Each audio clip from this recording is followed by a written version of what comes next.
Right, we are live. Hey guys, how's it going? Welcome back to the Kiwi Lads channel. We are here for the second Bledisloe Cup test match. It's an afternoon game down in Dunedin. It will be Aaron Smith's final game on New Zealand soil as an All Black as well. So a monumental occasion for him, but not just for him. A lot of other players in this All Blacks lineup, they have made 13 or 12 changes in that starting lineup compared to what they had in the last game up against the Wallabies, in which they were able to win, which did mean that they secured the Bledisloe Cup. But this game just around an hour or so away.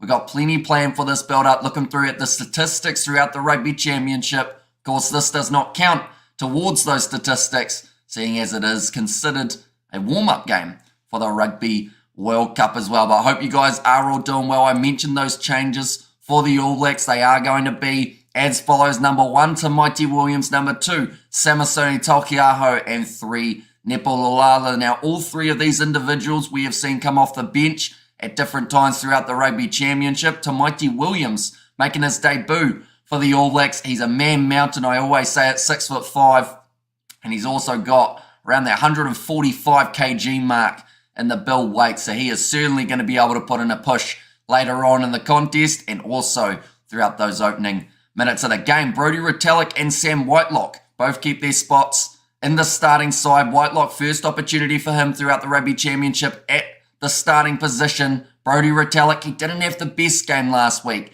up against the Australians, but will be looking to improve. Here's Samapeni Finau, a debut for that young man, and number 6 plays well for the Chiefs in Super Rugby Pacific, and I don't expect this game to be any different. Sam Cane, his teammate, at number 7, and Ardie Savia slotting in at number 8. Finlay Christie and Damian McKenzie, a new combination at 9-10 that we haven't seen throughout the championship so far. Anton Leonard-Brown and Braden Ennor in the midfield combination, which means they are resting Geordie Barrett, and they are also resting Rieko Ioane. Left wing, it is Leicester Fainanuku returning from his injury that he did pick up near the end of Super Rugby Pacific. Sean Stevenson, a debut out on the right wing. He has been waiting patiently for his opportunity. Originally came in as injury cover for Mark Talia.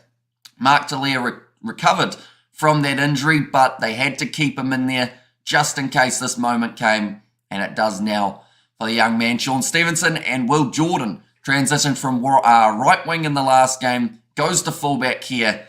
Should be very entertaining to see how he does end up going. We have got there how much will the second string ABs side put on Australia, says Trajan. Well, that's the thing. Australia have gone with a pretty similar lineup in this matchup, which makes me wonder whether or not this game could be a lot closer than some people are expecting. But we talked about it a little bit earlier on, as myself and my dad actually yesterday.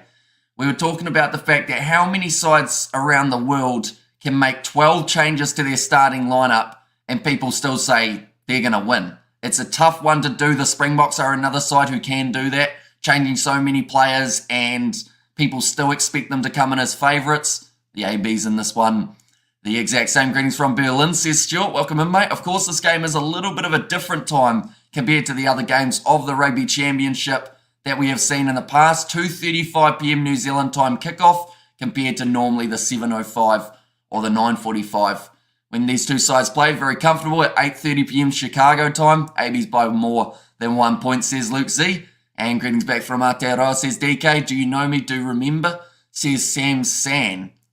And then, are you doing Argentina Springboks? I am indeed. So we will be scheduling all of those live streams just a little bit later on after this stream is finished. But we are also doing Fiji versus Japan. We are doing Scotland versus France. And then closing out the night with Springboks versus Argentina. Do you think the rain and wind would help Aussie if there was no roof? Says Hanoi. Well, it's a bit of a what-if scenario for them, isn't it? Because there is a roof for Forsyth Barr, and I feel like that may give the Aussies that little bit more confidence to go to the air a bit more, because we see how strong Andrew Callaway can be under the high ball.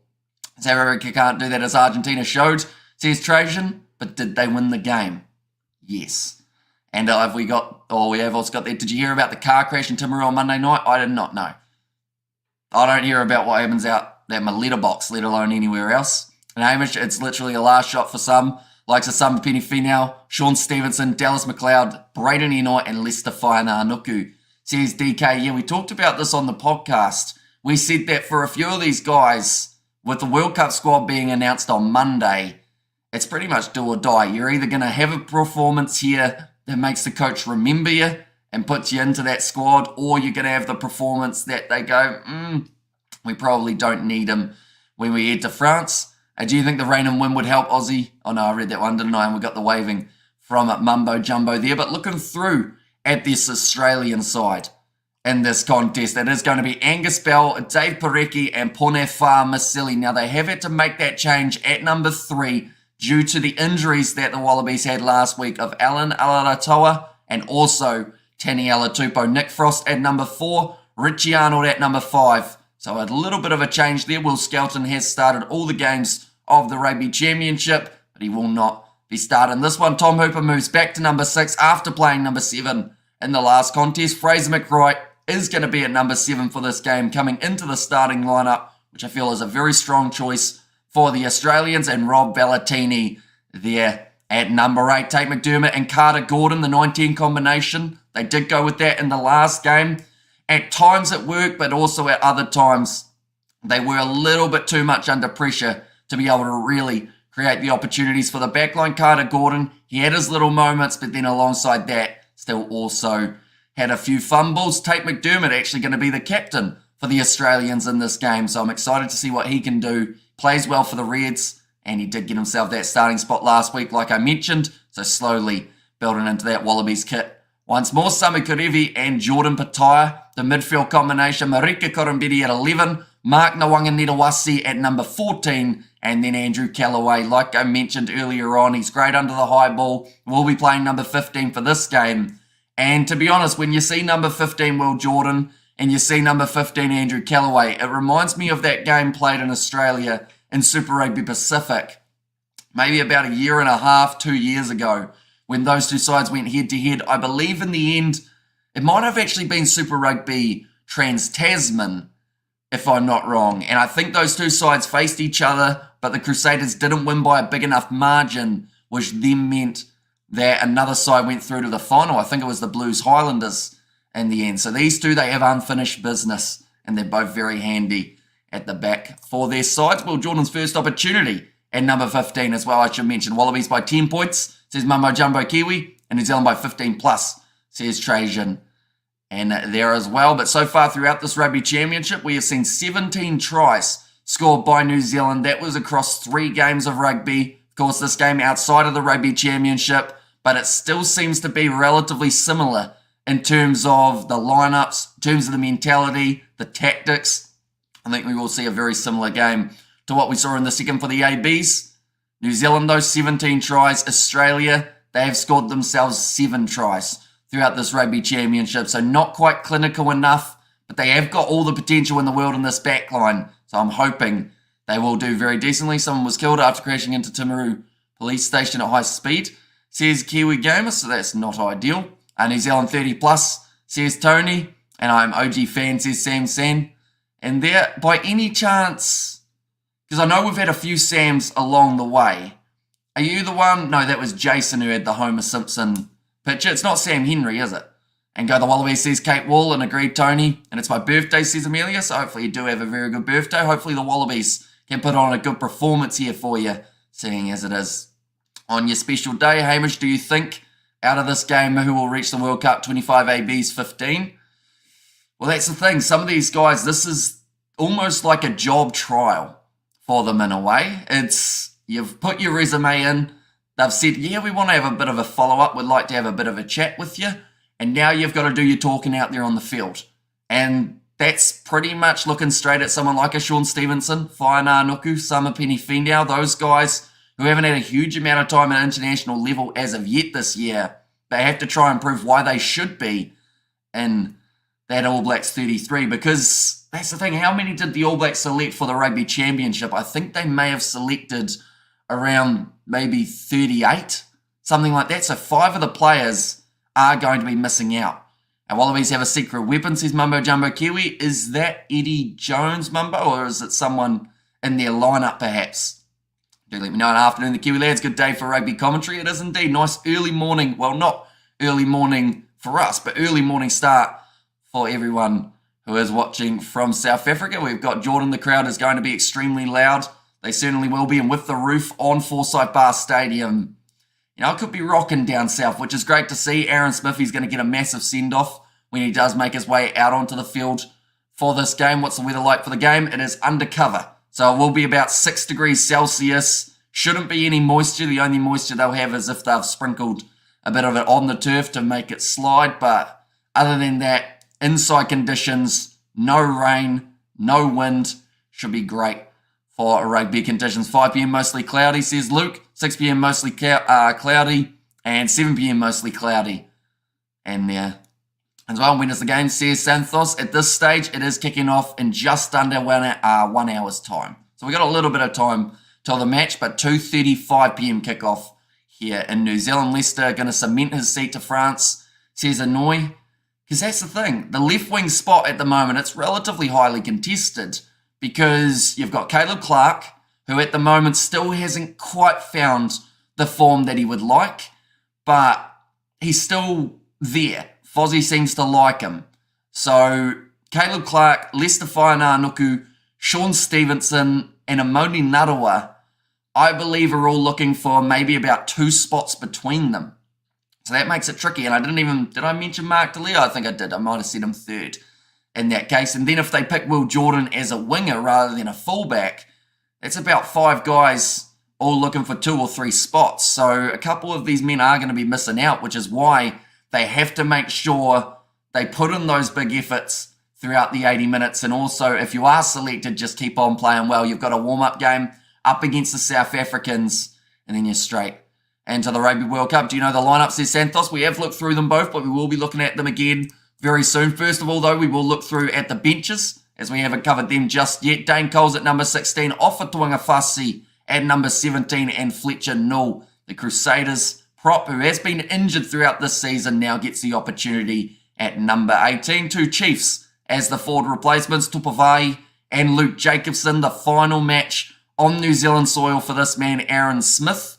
Then Richie Mo'unga, 22, and Dallas McLeod, an awaited debut at number 23 for the Australians. Pretty similar to what we did see last week off their bench. The only real change is Zane Ungoa due to that injury of Taniela Tupou, but Jordan Ulisi, James Slipper, the other 2 forward or front row replacements. Will Skelton makes his way onto the bench rather than starting. Rob Leota, Nick White, Quade Cooper, and Isaiah Perezi, the 3 players coming off the bench for the Australians. We have got, my dude, this is like the middle of the night for you, says Distracted Sports. It is a little bit early for myself. I've been training this week to try and wake up a little bit earlier so that I was slightly awake for this game, but I would be lying if I said I didn't stay up till about 5 a.m. last night editing, and then now waking up about maybe 30 minutes before the stream started. So we're still a little bit morning glazed over, I guess you could say. That sounds like I've done recreational drugs. I have not. I will confirm. And Joxan Kane, Caleb Clark, Aaron Smith, Dane Coles, and Offa, says Mumbo Jumbo. And for our second choice, number 9, would you have Roygaard or Christie? I would 100% have Roygaard. I was surprised when Christie got selected in the All Blacks squad over Brad Weber, and I wouldn't even be surprised if somehow Weber makes it in there for that Rugby World Cup squad, or Folau Fakatava before they go with Finlay Christie. This is very good and very important before the World Cup, says Sam. Certainly is. And they've all bought a pair of New Zealand-made Y fronts, says Mumbo Jumbo Kiwi. And also we have got there, Hamish, did David Havili cement his position for the Rugby World Cup after his NPC performance? It's a tricky one because it's one thing playing well in the NPC and it's one thing playing well up against France. And David Havili, yes, he is definitely an option that they could look at, seeing as he has just returned. They've got Anton Leonard-Brown at the moment in the squad, which I believe they might give him first pick if they were going to only take one of those 2. But because there's no Roger Tuivasa-Sheck, it means that there is a little bit of a door open for one of those players. At the moment, my midfield, I think Rico secured his spot, Geordie secured his, and to be honest, I think Braden Ennor, he hasn't really done anything wrong, so it would be harsh to get rid of him off the performances we've seen. But that's the thing, sometimes it's pretty cutthroat in terms of who manages to go through. When did they make comeback? When they make Carisbrook at Car Park? That is unfortunately one that I don't know. Argentina and Springboks at 7 a.m, but I not come here. I will be someone who I think you guys know starts with a B, says Sam. Wait, so this is just Brandon on another account, is it?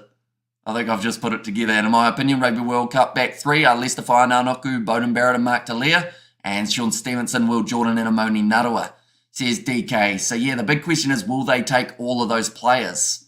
Or will they instead maybe leave one or two of them out? So that means you're ditching Caleb Clark. And also, I mean, who else haven't you got there? I think that's actually the only one. I think you just got rid of Caleb Clark. And also, is this page like your full-time job? It is not, no. So I do work during the week and then also try and multitask a little bit on the weekends in terms of getting enough sleep from doing the streaming and then being able to work on Monday. It's normally the big thing. And do you think that Patrick Tuipulotu will make the Rugby World Cup squad? He's a little bit in the same boat as David Arveli, how they may say we just haven't quite seen enough of him beforehand. But yeah, it's a tricky one because we thought there were some players who were 100% getting selected for the All Blacks when they last announced their side for the Rugby Championship. But yeah, they didn't. There were players that were left out that everyone was sitting there going, hang on, how'd that happen? Looking handsome again, Hamish. Don't worry, we won't snitch on your recreational drugs episodes. Hamish, I'm covering my first 15 games. Who is Sam's son? It is your other account, Brendan. And white or green, for sale, take your pick, says Trajan. White or green for sale. My brain didn't kick in there, unfortunately. And also we got there the £10 donation from Mumbo Jumbo Kiwi. Thank you very much, mate, with a super sticker in there. Is hugely appreciated. We will be looking through at a few more stats in a very short moment, looking at the difference that these two sides have been able to create for themselves in the Rugby Championship. But yeah, thank you very much, mate, for that donation. Brother Hamish, am I predicting, or am I right in predicting a 40 blowout win to the All Blacks? It's a tricky one because I want to see Australia do well in this game. I want to see it be a lot closer. But there is a chance that with so many changes for the All Blacks, they come in as almost a fresh slate, whereas the Australians, few of their players who didn't play the best last week, are still going to have to try and find that form before reaching their Rugby World Cup selection, because that's the thing, they're going to be selecting their side too very soon. So both teams, you know, there's a lot on the line in this 80 minutes, and I feel like some people are looking at this game with the Rugby Championship over, with the Bledisloe Cup now secured for New Zealand. Even if they lose this game, would be a drawn series, they would retain. But there's just that little bit extra on the line because Rugby World Cup status is definitely a probability for the players who do well in this game. Hamish, you're looking amazing. Thank you very much, mate. Usually appreciate it. And yes, Hamish, unfortunately, Caleb Clark not versatile in form and didn't play well to Semena's place. Wasn't in form during Super Rugby Pacific and hard working like others off the ball, says DK. And to be honest, a few of those Blues players did fall into that category, which sounds harsh, but we look at the fact that Hoskins Atutu, Kiriwani, both men dropped out of the All Blacks, and I feel like they were in similar form to Caleb Clark. I believe that Caleb Clark's size, though, is why they keep on selecting him. They've seen that highlight from about 3 years ago when he ran through the Australians and gone, if he can do that again, we'd be all right. But the problem is, he hasn't been able to for a very long time. Do you play Rugby 08? I used to. I have it on PlayStation 2, and I don't think that thing works anymore, unfortunately. So, yeah, haven't really played it in quite some time. Ain't it bloody awesome? It's the afternoon/daylight footy for once. Test match status, says Nazi Williams. Yeah, it's going to be an entertaining one because both of these sides, I'd like to think they'll have a packed out crowd. So they're just going to be going out there, putting absolutely everything into it. And I hope that it starts off close like the last game did. We did get to see the early try from Shannon Frizzell after a big shot coming in from Scott Barrett. On the other side of things, though, Rob Ballatini able to score the early try for the Australians as well. Top bloke Shane says it was Blues, Nate. And also we have got good to have Sean Stevenson playing, says Stuart Moore. And there's a lot of pressure on him. I feel like out of any player that's out there on the field, he has got the most because at this stage, he hasn't had any minutes for the ABs. And there's a World Cup selection just around the corner, like I said, but he's had so much hype behind him, Sean Stevenson, and to be honest, rightfully so. He had a terrific season for the Chiefs in Super Rugby Pacific. He always plays well for the Māori All Blacks when he plays, but it's just going to be that question of whether or not in this game, when it matters most, can he step up and show, hey, I've been here the whole time, you didn't want to put me in there, but now I'm trying to make it pretty much undeniable that you got to take me. Waina Penifei now going to play for the All Blacks because he has not played a single game for the All Blacks in the Rugby Championship and he was selected. What are your opinions, says Santos? So he is going to be playing in this game, and he has got the start at number 6. So he'll probably get a good 70 minutes or so to prove exactly why he should be in that All Black side. He's another player similar to Sean Stevenson, coming off terrific form from the Super Rugby Pacific competition, but they just didn't really give him that chance at international level as of yet. But now that he's got that chance, he's got to make sure that he takes it with both hands. Normally plays very well when given the pressure is on. We saw that in the playoff games of Super Rugby Pacific as well. And what are you on about, Amish? I was sleeping, just woke up. It's not me, says Brandon. Although the last comment from your other account, it literally said, I'm going to be back. Yeah, you're going to be someone with the name starting with B, which is Brandon. I put the two together. It was like a murder mystery that took about 2 seconds to solve. And we got there, ABs is going to smash the Wallabies, says Save Siru. And Sean Stevenson, is he not good enough to play for the ABs, says Save? I don't think that's the case. I think it's more of the case of, unfortunately, the All Blacks are almost a little bit too, I guess, lucky in terms of how many players they can select. Because, yes, form-wise, I think a lot of people would have taken Sean Stevenson over Caleb Clark every day of the week. How did Caleb Clark ever make the ABs? Were there heaps of injuries in 2020? Well, he looked like a bright young talent. To be honest, he looked like the guy that was going to break onto the scene and really be a problem for the opposition. But unfortunately, over the last 2 years or so, people have slowly started to work out how to counter him. They know he's going to try and run straight over the top of you. Tackle him around the bootlaces. The bigger they are, the harder they fall.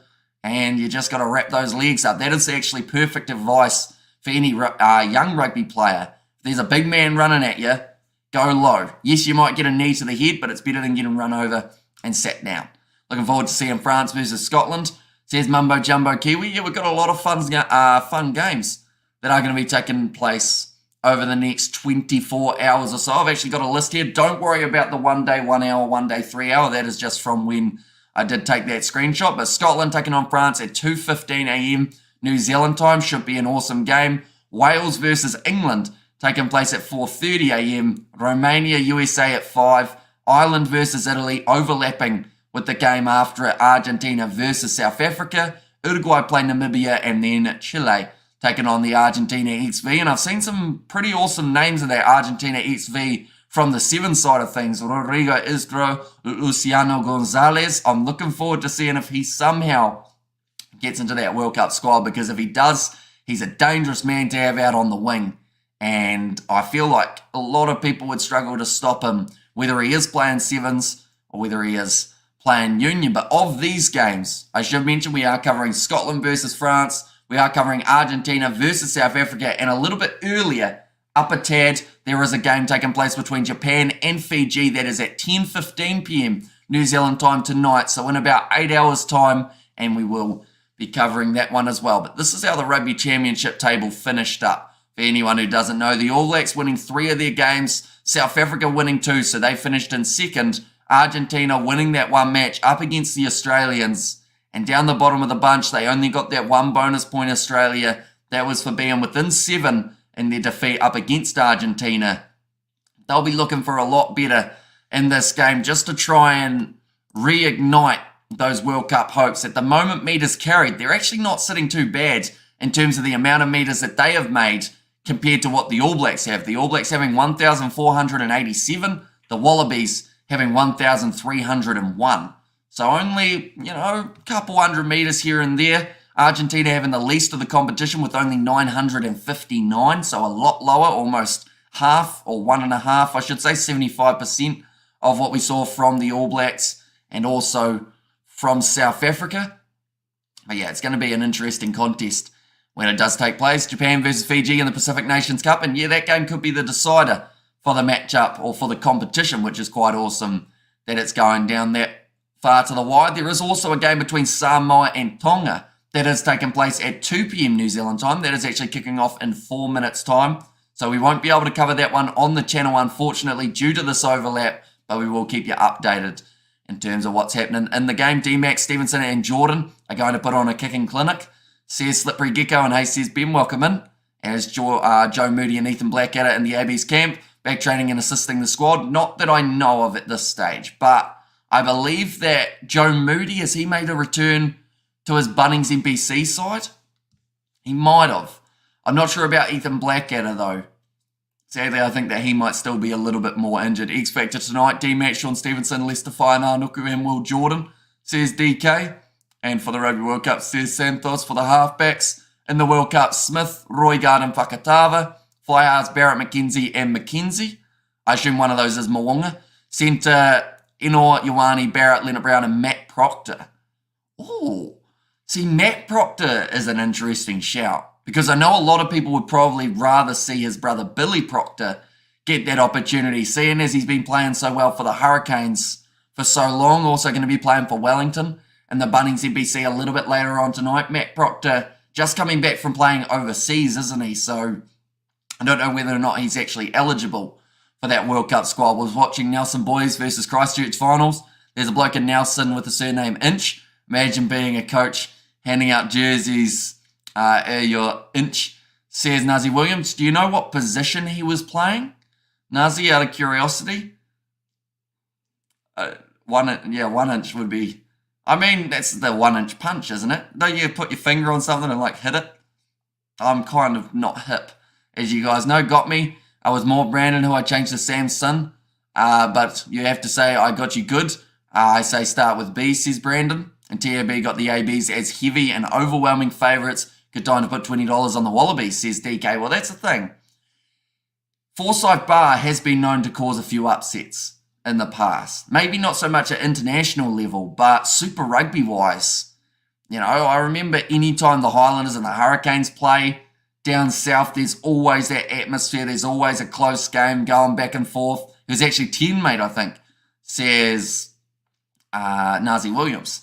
So he might have been an above-average player in that case.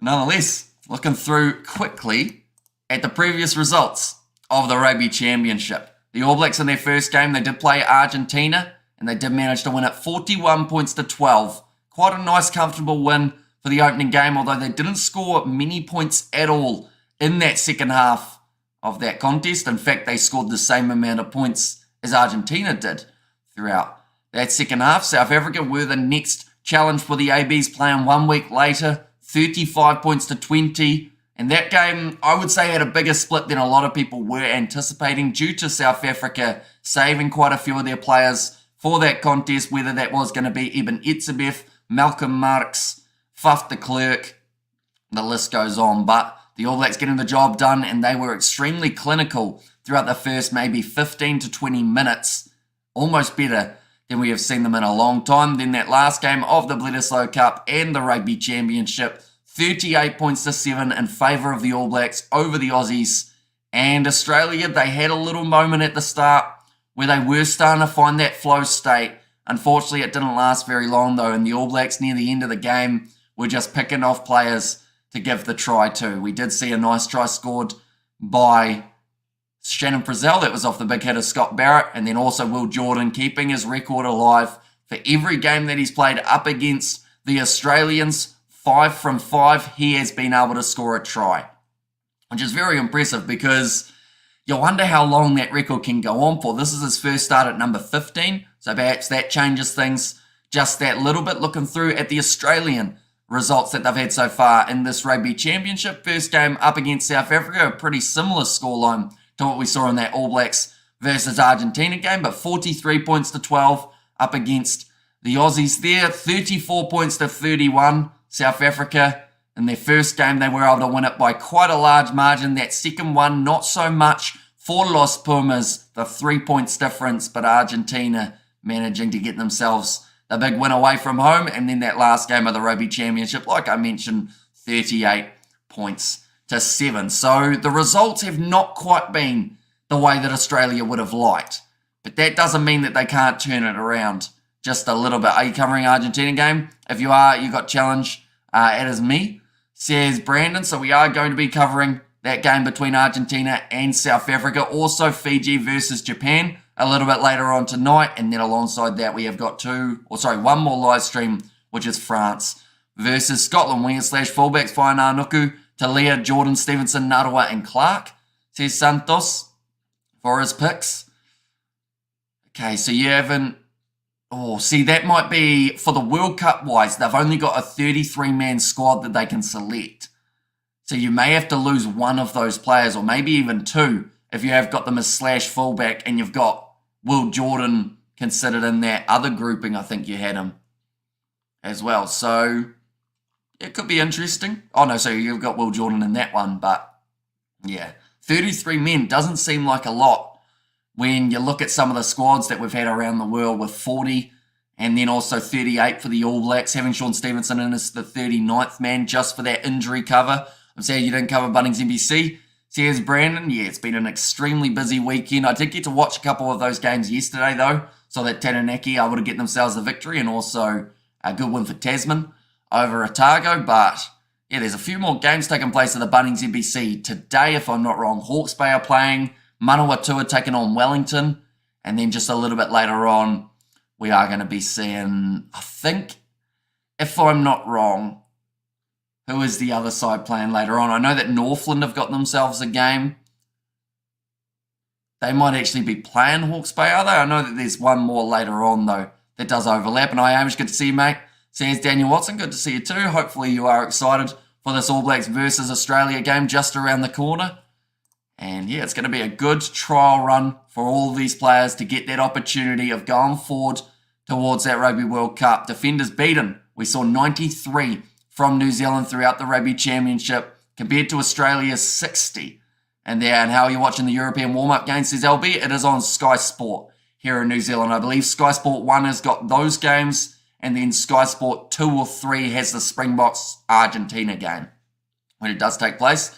Who do you think will win, Tonga or Samoa in today's World Rugby Clash? I think that Samoa have got a very good chance. They've gone with a strong side. We'll be keeping you guys updated with the score of that game as that game does progress. Currently only 3 minutes in to the contest. My team Northland versus Canterbury at 7:35, says Brandon there. Yes, a few Cantabrian players in that lineup. You know, they'd like the chance. Ramika Poihipi, I feel like he, to be honest, if there's many injuries, he's got a good shot at getting into that All Blacks midfield pairing in the near future. Go to the ABs, says Christopher Dixon in there as well. But the coverage for Sky Sport, I believe it has now just kicked in. So you will get to see the conditions. Although, of course, with it being inside, the conditions shouldn't be too much different to what you would normally see in an indoor stadium. But they are just showing Faina Nuku warming up. Man who has come back from an injury in Super Rugby Pacific now gets that opportunity to show what he can do before the World Cup selection. Go Manu Samoa, says Kipaseki. And also 3 Kiwi girls went first, second, and third in the junior downhill mountain bike world champs this morning. Bloody good job. Says Slippery Gecko. And what happened to Sevu Reece? Man, he was so good, says Santos. Unfortunately, he did succumb to injury. Sadly, near the start of the Super Rugby Pacific season, ended up with a serious one and is now going to be out for a relatively long time. Same can be said about George Bauer, his Crusaders teammate. And sadly, there are still games before this World Cup, and there will still be more injuries for the All Blacks, for the Wallabies, for the Boks, for the Pumas. Every side is going to end up having at least a couple. I got Haircut, want me to send you a picture? Says Brandon there. I mean, only if you really want to, I guess. But I assume that you just went a little bit shorter. I used to just go the buzz cut, to be honest, when I was younger. Just a brrr, straight over the top, easy as you like. Then I went with long hair for a while, and that just didn't quite work. Just tangled up too much, and now it's back to short. And I'm accepting balding. We have got there, Slippery, are you taking the piss, says Mumbo Jumbo Kiwi, for the women's mountain biking? I'd assume not. The women's mountain biking. I would assume that he's not for that one. They are just showing head-to-head played 176. The All Blacks winning 123. 70% of the time, Australia winning 45. And we've seen 8 draws between these two sides. What are the chances for the props in Haka? Or what are your choices for the props in Haka for the Rugby World Cup, says Santos? It depends a little bit in terms of when certain players are going to be returning for the ABs from their injury. But I think currently Tamaiti Williams has secured a spot. I believe Ethan de Groot and Tyrell Lomax have both secured their spots. And they seem to have the same 3 for the hookers, which is Taukei'aho, Dane Coles, and also Cody Taylor. I don't see them changing it that much before the Rugby World Cup. They are just talking about the fact that it's Will Jordan's first start at number 15. Massive opportunity here for him to show what he can do. A lot of people have been wanting to see it for a long time. Now they finally get that opportunity. Also, worst comes to worst, if there's an injury, we may see Sean Stevenson swap to that right wing, swap to that fullback, or maybe something along those lines. And Slippery got the pun. Says Mama Jumbo Kiwi in there as well. But currently, this game only sitting around 28 minutes away. We will be looking through at the starting lineups and reserves for these two sides. Here once again for New Zealand, an all-new front row compared to what we saw in the last game of the Bledisloe Cup. It is Tamaiti Williams at number 1, just having that one game off the bench for the All Blacks so far throughout 2023. Samisoni Taukei'aho starting hooker for this game, with Dane Coles coming off the bench, so resting Cody Taylor, and Nepo Lolala, his first start of the Rugby Championship. At number 3, Brodie Retallick keeps his spot at number 4. I think a few people may have been a little bit surprised by that, seeing as they did still have Tupavai or Josh Lord that they may have considered. Sam Whitelock, he gets the spot at number 5, so I believe that was probably the reasoning behind keeping Retallick at 4. Try and build up that chemistry between those two as they inch closer to France. But Whitelock just coming back from his injury. There's actually a few players still in that same boat of just coming back, including that man that they are showing on the screen, Lester Whainarnuku. In the loose forward trio will be Samapeni Finau getting the start at number 6. Sam Cane, the skipper, at number 7, returning from his neck injury. And then number 8, they have gone with Artie Savia. So a strong loose forward trio. Samapeni Finau, he has shown that when he gets the opportunity, he can dash down the wing, find an offload to maybe Lester Whainarnuku or Stevenson, whoever is on his outside, and could possibly get himself that try assist. Finley Christie gets the start at number 9 for the first time in 2023, with Damian McKenzie at number 10. So that is another combination that they are trying out here for the All Blacks. See whether or not it can work, and if it does, perhaps we could see it in a couple of the Rugby World Cup games. Anton Leonard-Brown at 12, with Brandon Enor on his outside at number 13. Another new combo that we could see moving forward. Lester Whainarnuku out on that left wing after playing very well for the Crusaders throughout Super Rugby Pacific. He did unfortunately end up with that leg injury. I believe it was the calf. He has been resting and recovering, and now he's back ready to go for the AB. Sean Stevenson on debut out on the right,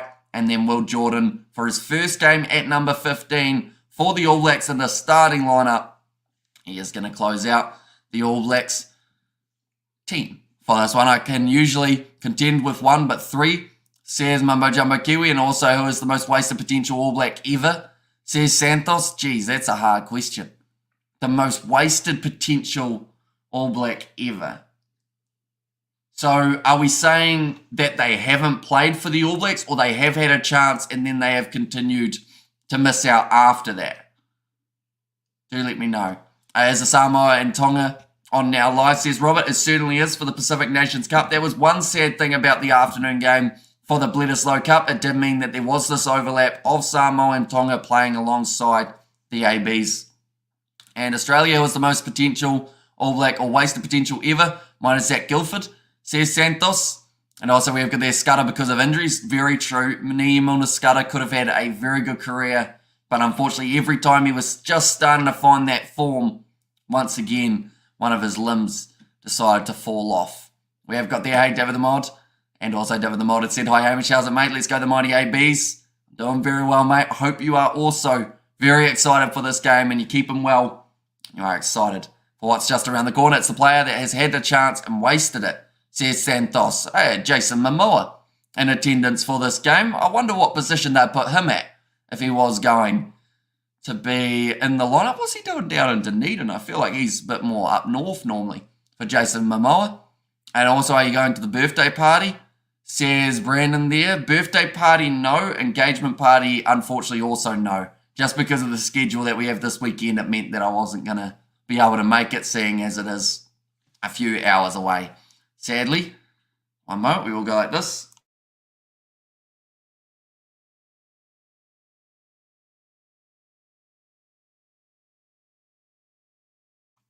There we go, we're good. We sneezed off the side, but I'm getting better at hitting that mute button. As you guys will know on the podcast, I missed the mute button and just full on sneezed very loudly.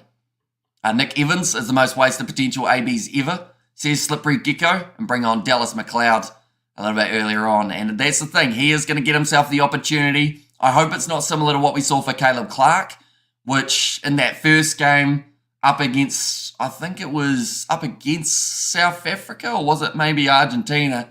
They brought him off the bench for like 2 minutes. I think it was actually South Africa.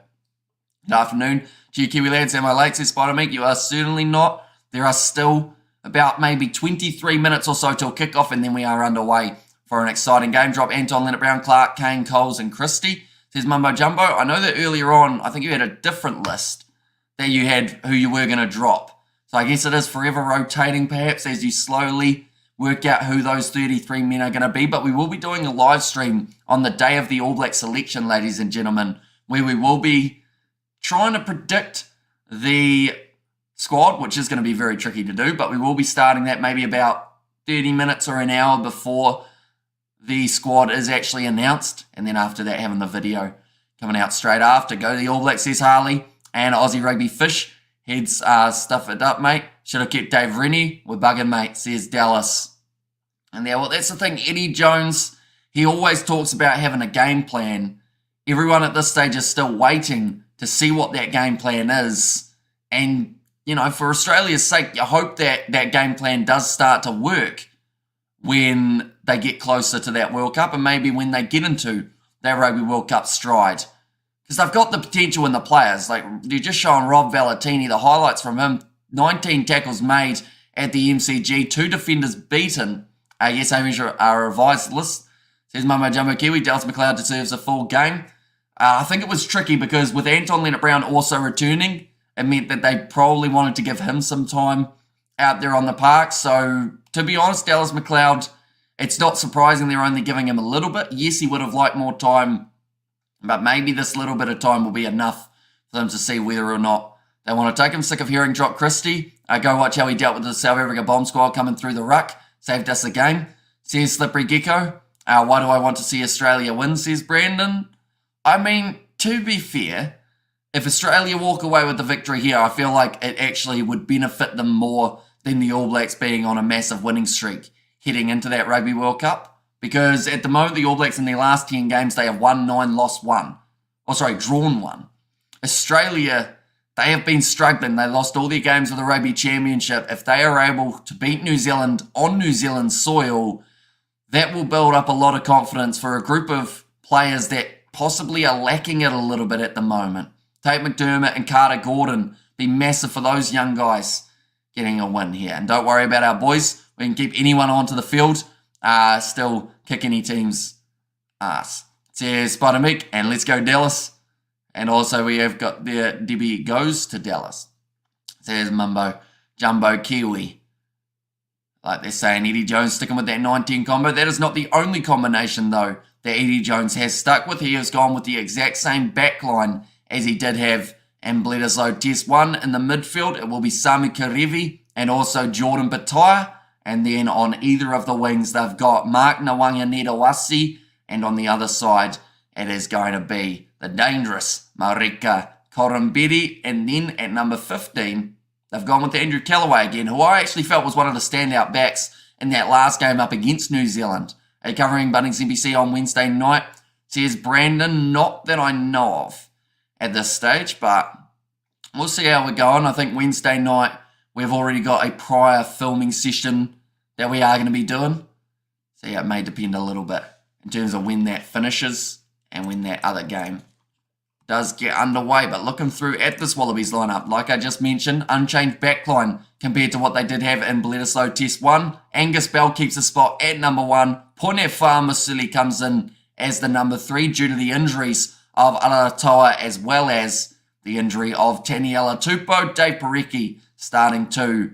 That seems to be what they are going to be going with for a relatively long time to come. Unfortunately, that is somewhere that some would say Australia are lacking a top-class player at the moment. Like Dave Parecki, he's a solid player, but when you look at some of the other hookers around the world, you look at South Africa, Malcolm Marx, you look at Ireland, Dan Sheehan, New Zealand, you've got Cody Taylor, maybe Samasoni Tolkiaho. So there's just that missing gap, I'd say, for the Wallabies.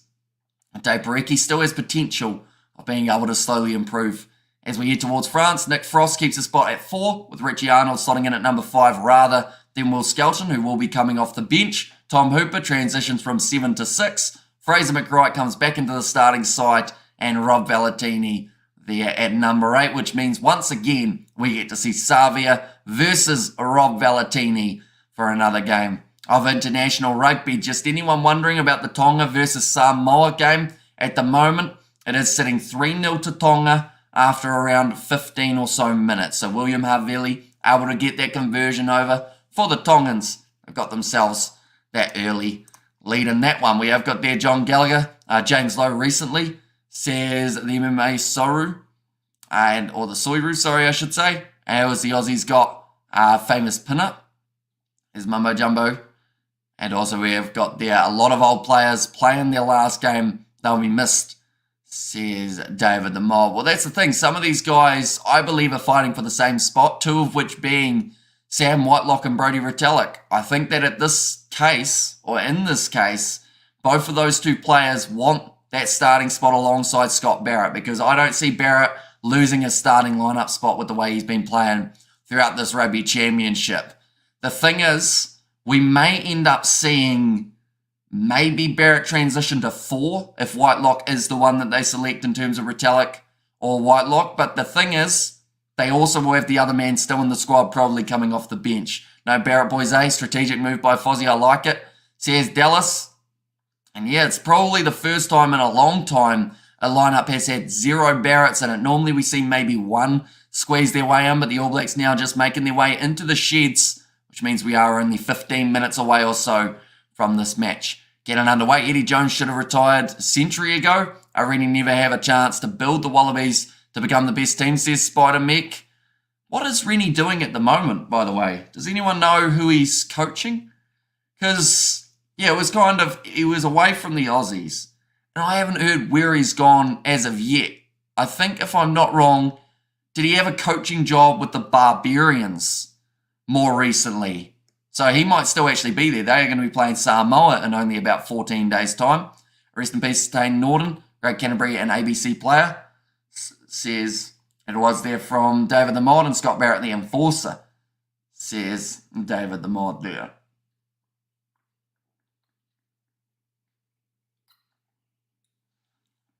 Like old saying, Hemi, you win some, you lose some. Says Spider Mick, and with his far now, bro. Says Dallas and McDermott. I remember the Ducks. Says Blues Nate. And there as well. But the players getting warm, ready to go. D'Angelo Leula just getting a penalty over for the Samoans, now making the score 3-3 in that matchup. This game, I've mentioned about it, with the fact that it's an afternoon fixture, it's just got that real big test match feel to it. And it's the opening game of international rugby alongside Samoa versus Tonga. We've still got about 5 more games later on tonight that will be taking place, whether that is Scotland taking on France, Fiji taking on Japan, South Africa in their rematch against Los Pumas. There is a lot happening in the international rugby world, and we will be covering a majority of it on the channel. So if you are new, be sure to leave a like and subscribe. The next live stream after this one, it is going to be Japan taking on Fiji. That is at 10:15 p.m. New Zealand time kickoff. We will be starting at about maybe around that 10 p.m. mark, but we'll have that all scheduled after this live stream has come to a close. He's joining Joseph in Hong Kong. Rennie, I believe, says Spider Mech, and good odds on Aussie, $50 on them, says Zioni. I saw there that there's a 95% chance, according to the TAB, that New Zealand win this game by 24 or more points. 24. I saw that for the All Blacks to win by 50 was only paying about $8, which is crazy. That's about the same odds as Australia to win this game. They are predicting All Blacks, if they do win, they have the chance of being able to win it by that much. What's up, mate? Looking sharp today. All Blacks by 10, says Patrick. I think that, 10 points somewhere around there. The Aussies, yes, that isn't what they want, but they would be, I think, happy enough with being right in the contest for this game rather than a really one-sided affair. But do let me know your score predictions as well, ladies and gentlemen. Anyone else who is in the chat? This game only around 10 to 15 minutes away. We have just got the national anthems, then the Haka, and then we are going to be ready to go. But first try scorer in this game, of course, Will Jordan is a great option because of what he's been able to do in the past games for the All Blacks. Although I feel like one of those big forwards for the ABs or for the Wallabies have a decent shot, whether that's Rob Ballatini like he was in the last game, whether that is going to be maybe Sama Penifin now. Getting a debut try would certainly help his case towards the ABs. Sean Stevenson for the first, or to score the first try of the match. Says Stuart, yep, Sean Stevenson also on debut. Another fantastic player for Super Rugby Pacific. That's the thing, in this lineup, 17 players are from the Chiefs and the Crusaders combined. So that is pretty impressive, the fact that they've got so many players from just those two sides in the lineup. Like looking through at the starting side, we look at players who aren't from the Crusaders and aren't from the Chiefs, and that's Finley Christie, Artie Savia, and Nepo Lulala. Those are the only three players. The Highlanders aren't very represented in the starting lineup. They've got Aaron Smith off the bench though, and then also a couple other players coming off the bench later on, which involves, I think, Ofa Toingafasi is going to be there, or is he? Is Ofa Toingafasi off the bench? I believe he is. Yes, he is. And Dane Coles as another player who isn't represented by the Chiefs or the Satyrs. And Narawa and Josh Lord. Says Blues Nate. Tamati Williams and Angus Bell. Good matchup, Hamish. Says Blues Nate and there. And Steve-O for the hat-trick. Says Slippery Gecko. But yeah, Tamati Williams and Angus Bell, they are both two young players that have had a lot of potential. And I feel like both of them are slowly living up to it. They're just needing more opportunities. I think that they've got the Lucia props secured at the moment for the Rugby World Cup. They're starting two, and that is Ethan de Groo and Tamati Williams. Now it's just more of that question of who else do they want to have in there as another option, whether it is going to be maybe a return from injury, like a Joe Moody, if he is ready in time. Could end up being Taveta Mafaleo. He's been training with the squad for an extremely long time now. And Jerky Relay, what time is kickoff? 10 minutes time, Māori boys. So very close to this game getting underway. So anyone who is new, be sure to leave a like and subscribe. Artie and Finley will score tonight. Says Dallas Watini. Well, that's the thing. There's so many options for the All Blacks in terms of players that we have seen run in tries before. I think even like Brodie Retallick has a decent chance of being able to score just because of that support run that he does normally have. Makes it very dangerous for anyone in his path. And a lot of, says Dallas. In fact, we'll have the question, ladies and gentlemen. Before this match gets underway, how many tries are we going to see from the All Blacks in this fixture? Just the All Blacks, though. We could predict the Wallabies as well. To be honest, I think the Wallabies are scoring twice here. The All Blacks, it's a little bit trickier, but I believe that they might get themselves around that 5 or 6 tries. In this game, AB's 32-7 at halftime, says Daniel Watson. It is raining down in Dunedin, a little bit of wind as well. But the good news is, it's inside of a stadium with a roof, so there is no rain that will be falling on the players. I'm just looking around because I might know some of the people who are at this game. Only a couple hours south for this matchup. Wallabies looking determined, looking focused, which they need to be in this game. Looking dab at Hamish, cheers all, says David the Modern, a member for 22 months.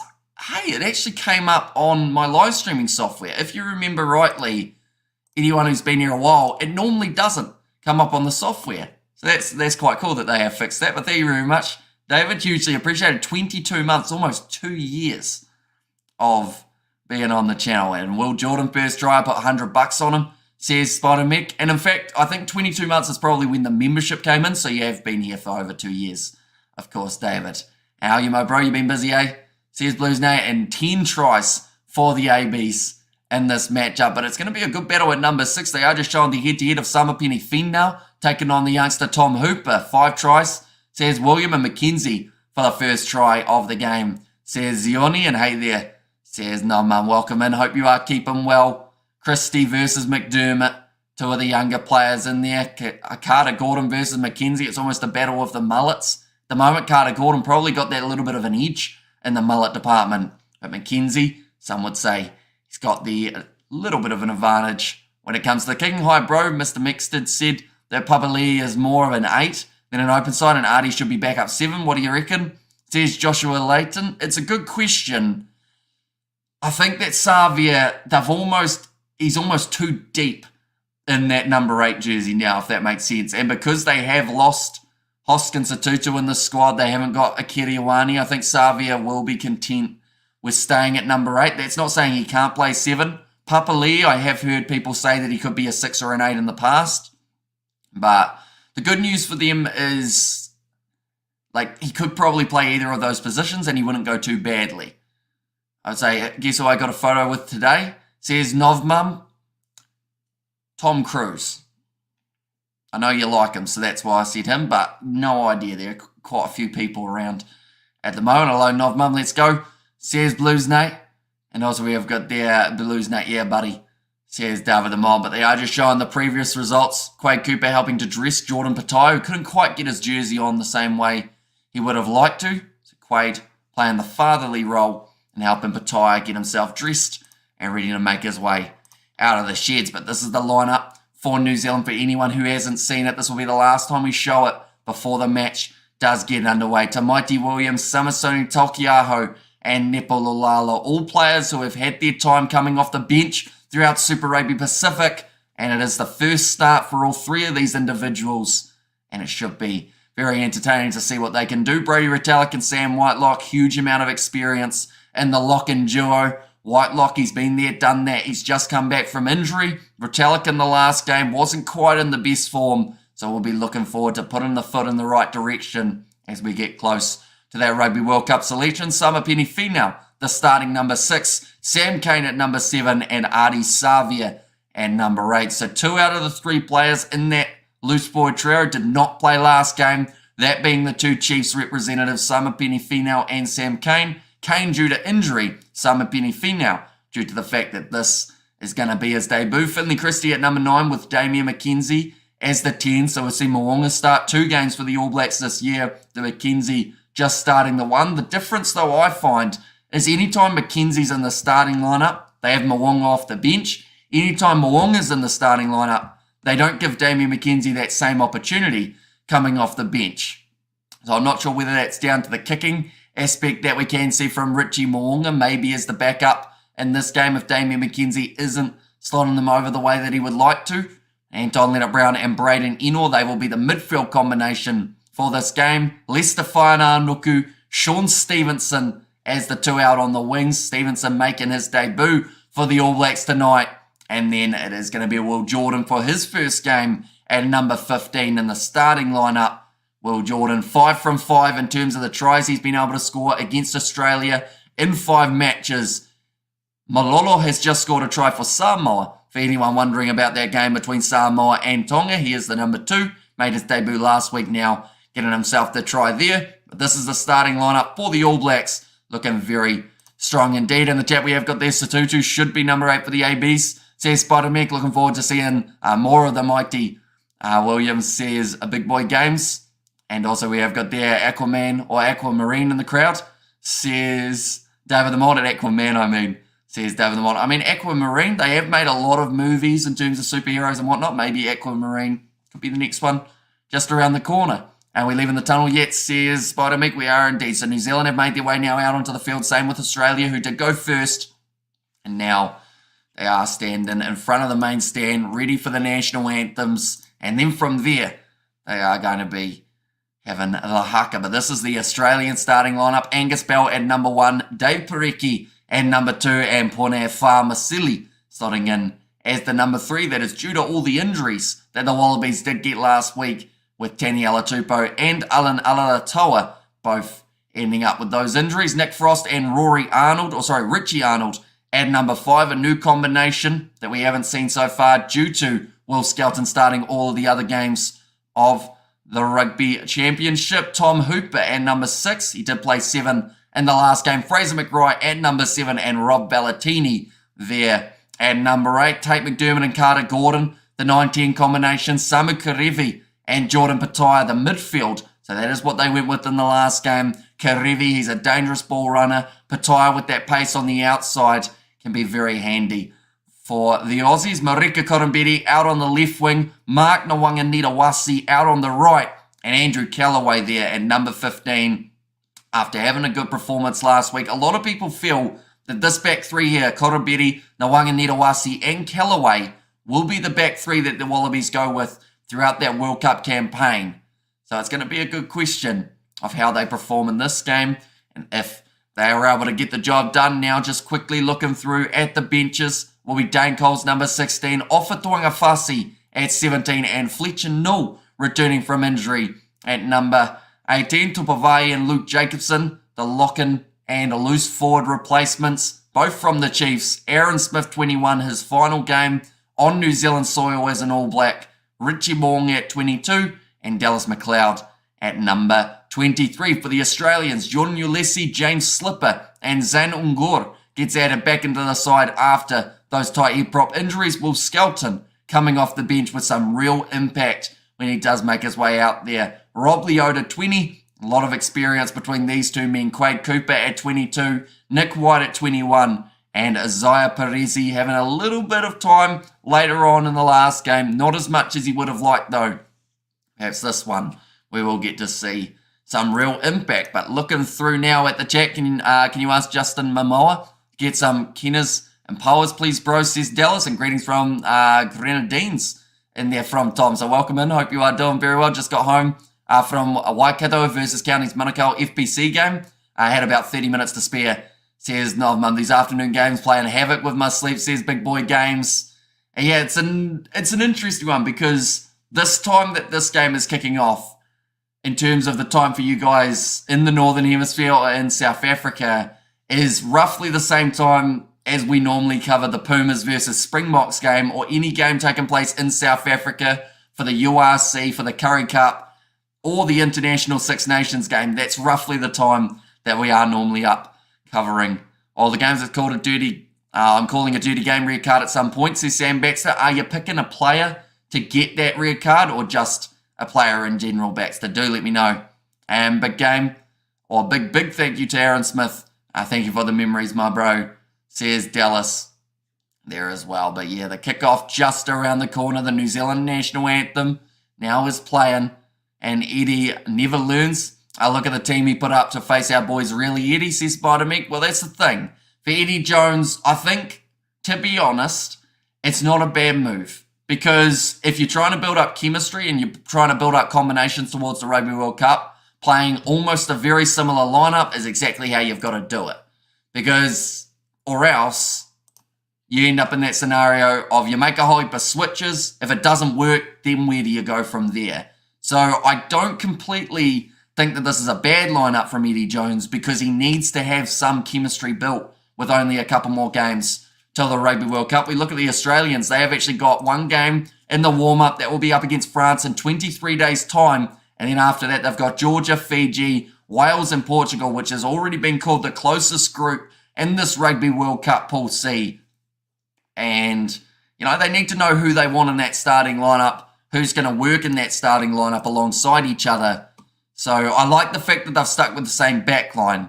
A couple of those changes in the forward pack I think were necessary. The likes of Fraser McRae coming in as a jackler at number 7, keeping Rob Ballatini at the back at number 8 to really cause some impact. We've seen another penalty taken by, and it was Malsia for Tonga. Anyone wondering about that game? Currently sitting 10 points to 6, but the New Zealand national anthem has been sung, which means the Haka is nearly here. And then after that, it is going to be this exciting second Bledisloe Cup test match. Looks like a relatively sold out Forsyth Barr Stadium. The roof will be rocking in a short moment when these two sides go head-to-head for the final game between two Southern Hemisphere sides for a little while. We've got about 3 weeks or so until we get to see South Africa versus the All Blacks. In fact, it might only be 2 weeks away now on that game at Twickenham.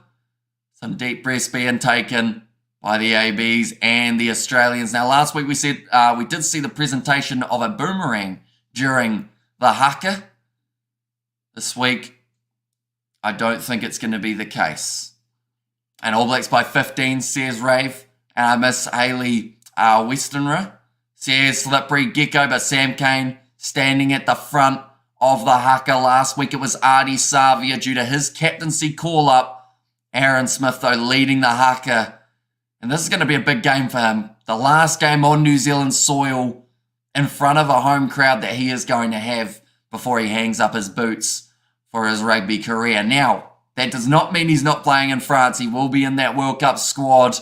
But the big thing is, last chance to impress this Dunedin crowd where he has been there for so long for the Highlanders. He hasn't gone overseas up until this stage of his career. Now going to be heading to Japan. The All Blacks looking focused during this Haka. The front three, though, Sam Cane, Ardie Savia and Dane Coles. 3 men who can make a real impact. Dane Coles off the bench for this game. Savia and Cane both in the starting lineup. I want the Wallabies to push our boys, says Spider-Meek. All Blacks by 40 plus, says Dallas. Looking sharp, mate. I just Silver Fern badge missing, says Tom. And there as well. Yeah. Although saying that, they might get angry at me for having the Silver Fern on me. Unless, maybe we put our own Kiwi Lads logo on it instead. If they continue the intensity they showed in the first half last game through the second half, they might get close, says Sam Baxter, and it's All Blacks win, says Path. Because that's the thing, the first half of that last game between the two sides was actually close. After about 30 minutes or so, I think it was about maybe 7 points to 5 in favour of the Wallabies. But then it was what happened in that second half when the Wallabies weren't quite able to put together that 80-minute performance that did end up really costing them. A lot of passion being showed, though. Sam Cane fired up. Ardie Savia, he might have done that gesture that got him the suspension in the Hurricane Super Rugby Pacific season. Carl Dixon, he will be the referee with Wayne Barnes and Christoph Ridley. His two assistants, and Marius Jonker is there as the South African TMO in this Bledisloe Cup match too. But Carl Dixon, I believe that this is the first game for him in charge for the Rugby Championship. Or outside of the Rugby Championship, I should say. The last time Australia won in won in New Zealand was in Dunedin 2001. So that was when I was 2 years old. And they were able to get themselves the win. Last week, secured the Bledisloe Cup for the 21st consecutive year. They have just shown on the screen as well. They don't show rugby in my country, only World Cup, says Path.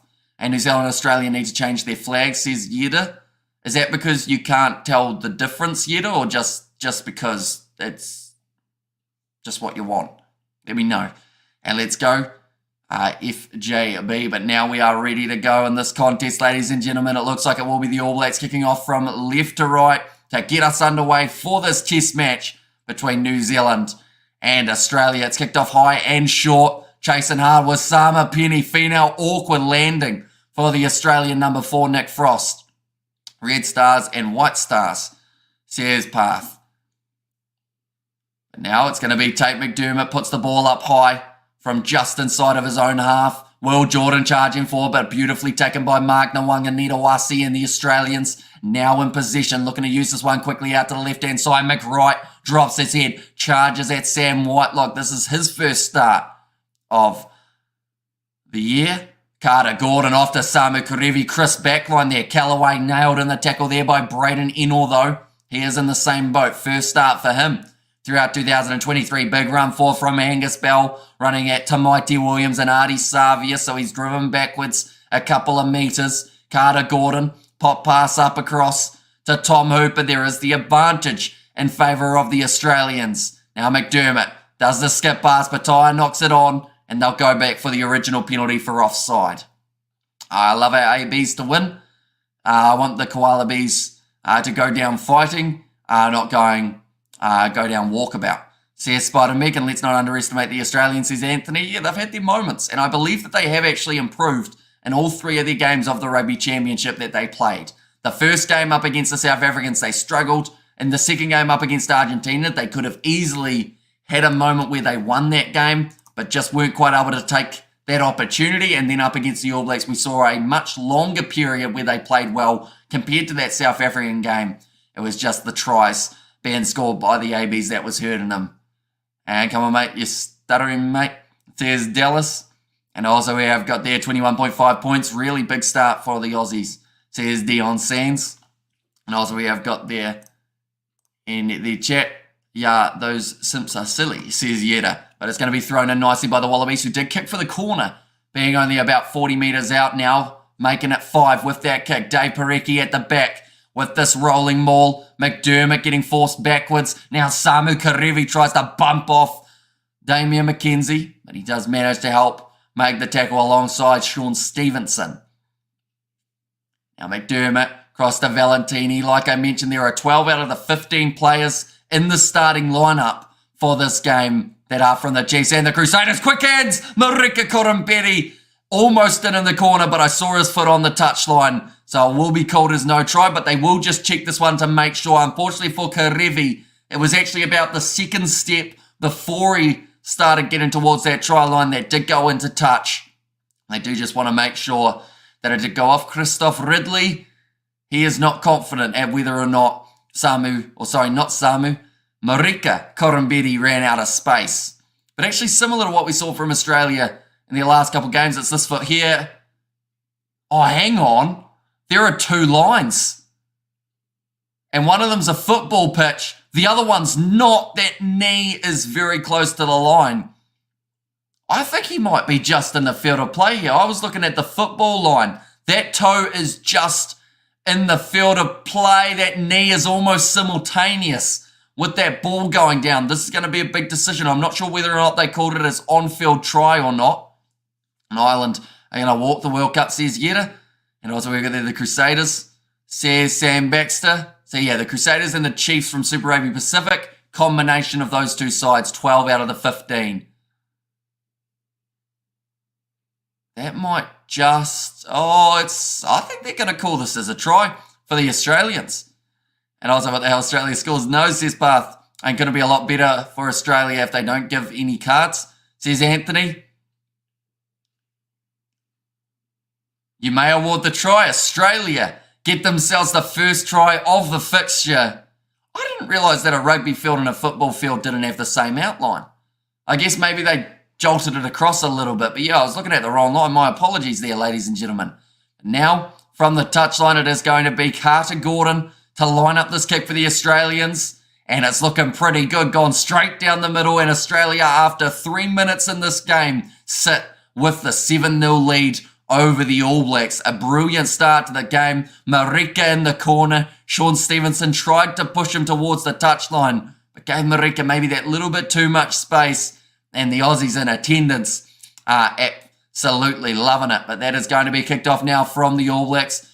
Going early. Was Sean Stevenson not able to get to it? Instead, Andrew Callaway takes it nicely in the air. And McDermott back to Carter Gordon. And puts the ball up high now. Will Jordan waiting for this one at the back. Nicely taken. Looking to the left-hand side. Here comes Lester Fainanuku. His first chance in the Rugby Championship after returning from injury for the Crusaders. Rush defence on Brodie Retallick by Dave Parecki. Now off to the left. Lester Fainanuku. Couldn't quite find the offload, but managed to make a couple extra post-contact meters in the process. Retallick hits it up at Ponefa Masili. His first start of the Rugby Championship. In fact, his first game of this competition. Now Christie going with Damian McKenzie. Chips it in behind. Taken by Carter Gordon, who calls the mark. And now Australia able to slow it down. We have got there impossible, not like New Zealand choking against England, says Yeda. That was in a semi-final, wasn't it? I think, how did Ireland go in their semi-final? Oh, wait, no, sorry. I had to do it. That will be my only dig at Ireland for that one. And you'll see, mate, says Dallas. And the Aussies are back, says Annoy. And oh my God, says the smiley face. And also we have got there, the Aussies are fired up because we smashed them, says JK. And Ireland Won't even make the semis, says Obi, but that is going to be a not straight throw from Samisoni Taukei'aho, so another chance now for the Australians in this game. Early mistake from Samisoni Taukei'aho, and don't stress, AB's got this. Looking sharp. Also looking sharp in the suit, says Johnny. Thank you very much, mate. Hugely appreciate it. Yeah, taken on the outside for Sama Penny Finau rather than the middle. And also we have there, your English is buggered, says Dallas. It's definitely going to be interesting seeing how the European teams perform in the World Cup. Been a lot of improved in the last decade. If win the quarterfinal, then it's a walk, says Yeda. But yeah, that quarterfinal, I believe, is going to be that big tester for Ireland because, like, a lot of people have said that this is their best group that they've had in a long time.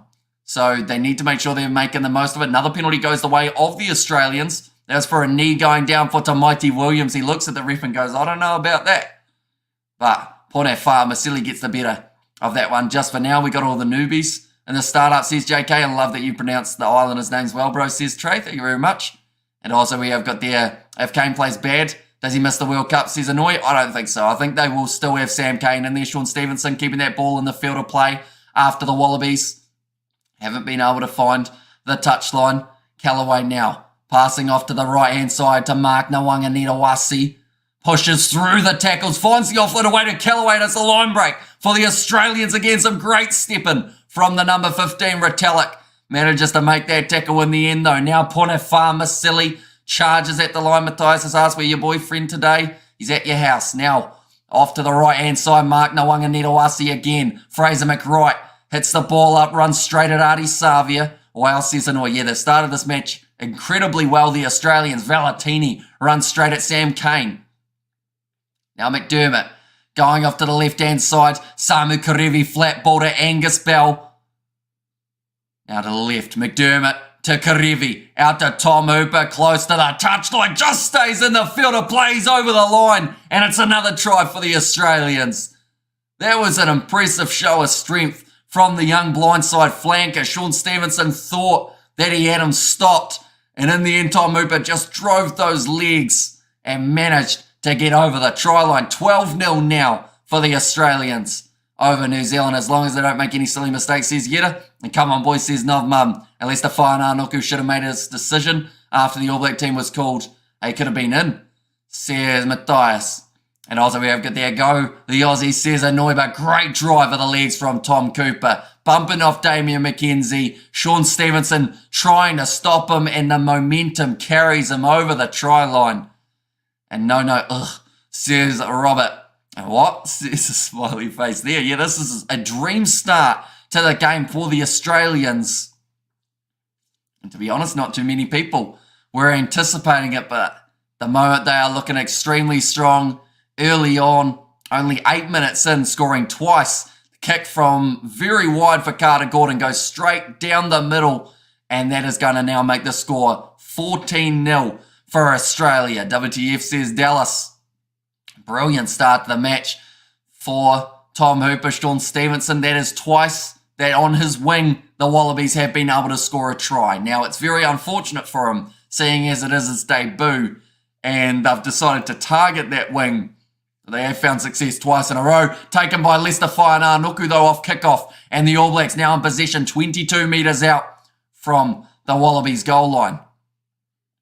Now Christie, cross to Damian McKenzie, puts the chip in behind, taken by McDermott, who calls the mark, and the waste of possession for New Zealand. McDermott takes the tap, kicks it downfield, looking for the touchline, isn't able to find it. Instead it is Damian McKenzie who is back there, now charging forward. McKenzie finds the offload, away to Whānā. Moves up to 22 metres out, tackled by Mark Ngawanganitawasi. There is a trainer on the field at the moment who is trying to outrun the All Blacks, which is going to be tricky to do. Not actually sure who she was on the field for in the end either. Quick hands from Will Jordan. Big shot coming in on him though by Jordan Bataya. Stolen in a breakdown by Rob Valentini, and the Wallabies have got the ball back. Angus Bell, big shot on him, but he bumps him off. Finds the offload on the inside to Nick Frost. Another line break for the Australians. He charges straight, couldn't find his offload to Mick Wright, but now McDermott off to the right-hand side. Kicked him behind by Samu Karevi. Waiting for the bounce. The ball was Will Jordan. He's taken him in the air. And that'll be the penalty for, well, Jordan Samu-Kerevi asking the question why he's not allowed to take him out in the air. Because you're not. Sam Cane finds the offload after the All Blacks decided to take the quick tap. Back across to the right. Flat ball from Anton Leonard-Brown across to Sean Stevenson. Passes on his outside to Brandon Eno. That was a no-arms tackle from Samu-Kerevi. Or sorry, from Marika Korombedi. Or at least it looked that way from the angle we saw. And how many times teams go hard for 20 minutes? AB's taken and respond. I expect the same today, says Johnny. Yeah, although the big difference, I think, in this game is we don't normally see teams going hard in the early stages and being able to score more than one try. But great run from Angus Bell there. And Big Angus Oosh says, Blues, Nate. Unfortunately, Nick Frost just never quite saw that passing option of Fraser McWright. But Australia now, they have got themselves a line out. Looks like there's going to be, yep, the Aussies had to walk in. We've actually got Marika Korombedi at the start of that line out. It's going to be overthrown. Nicely taken by Samu-Kerevi, who bumps off the tackle with Simisuni Takiaho, but he gets him with the second crack. Now McDermott, 10 minutes in at the moment, 14-0 for the Australians. Now switch a direction. Carter Gordon, wide cut-out pass. Great tackle made low by Finley Christian. It was the knock-on from Marika Korombedi. So the All Blacks have both options of a line-out or a scrum, depending on what they want to do. I'm retracting my score, says Dallas. And unbelievable, says Stuart Moore. Yeah, brilliant start to the match for the Australians. But now the All Blacks looking to get a little bit more position and start to put some phases together. It will be Artie Savia tackled by Rob Valentini off to the left. Sama Penny-Fee now drops the head. Tackled by Carter Gordon. Now Christie back into the pocket to McKenzie. Surprised the Wallabies have nailed their chances, says William. Marika Korombedi takes it well under the high ball. And just able to hang on there around the bootlaces was Sean Stevenson. 30 metres out from their own line here, Australia. Dave Parecki not held, so was able to creep forward just that little bit further. And Leonard has said early days. And there's still another 70 minutes to go in this contest. McDermott puts the ball up high. Marika chasing after this one. Nicely taken by Damien McKenzie. Passes across to Will Jordan. Brilliant step. Sells Samu-Kerevi the wrong way. And Jordan now away on a break all by himself. Finds the cutout pass. Nawanga Nedawasi though is the player who was waiting for it. And Jordan Petaia able to clear his lines just for now. But McKenzie takes it back. Starts to hit it up. Oh, he's run straight into Punefa Masili. Advantage for the high tackle now for the All Blacks. Stevenson goes across to Sama Penny-Fee now. That might be called as the knock-on against Jordan Petaia, and they will now go back for the original penalty to the All Blacks. This is rugby. If the All Blacks underestimate, they can lose, says Jonah. And also we have got their Samoa 13, Tonga 9 for the first half, says Spider-Meg. So yeah, relatively close game between those two sides. As an Australian, have faith. The line minus 21.5 is still safe. Second half adjustments, says Greg there. A great run from Will Jordan, managing to get the line break. Nawanga Nedawasi covered Braden Ennor brilliantly there. And I see that New Zealand, they are going to be taking on the 3 points now, rather than going for the corner. Just looking to get some on the board in the early stages of this match. Also to just give them a bit of a break. The Aussies have been coming at them at a rapid-fire tempo throughout the early stages.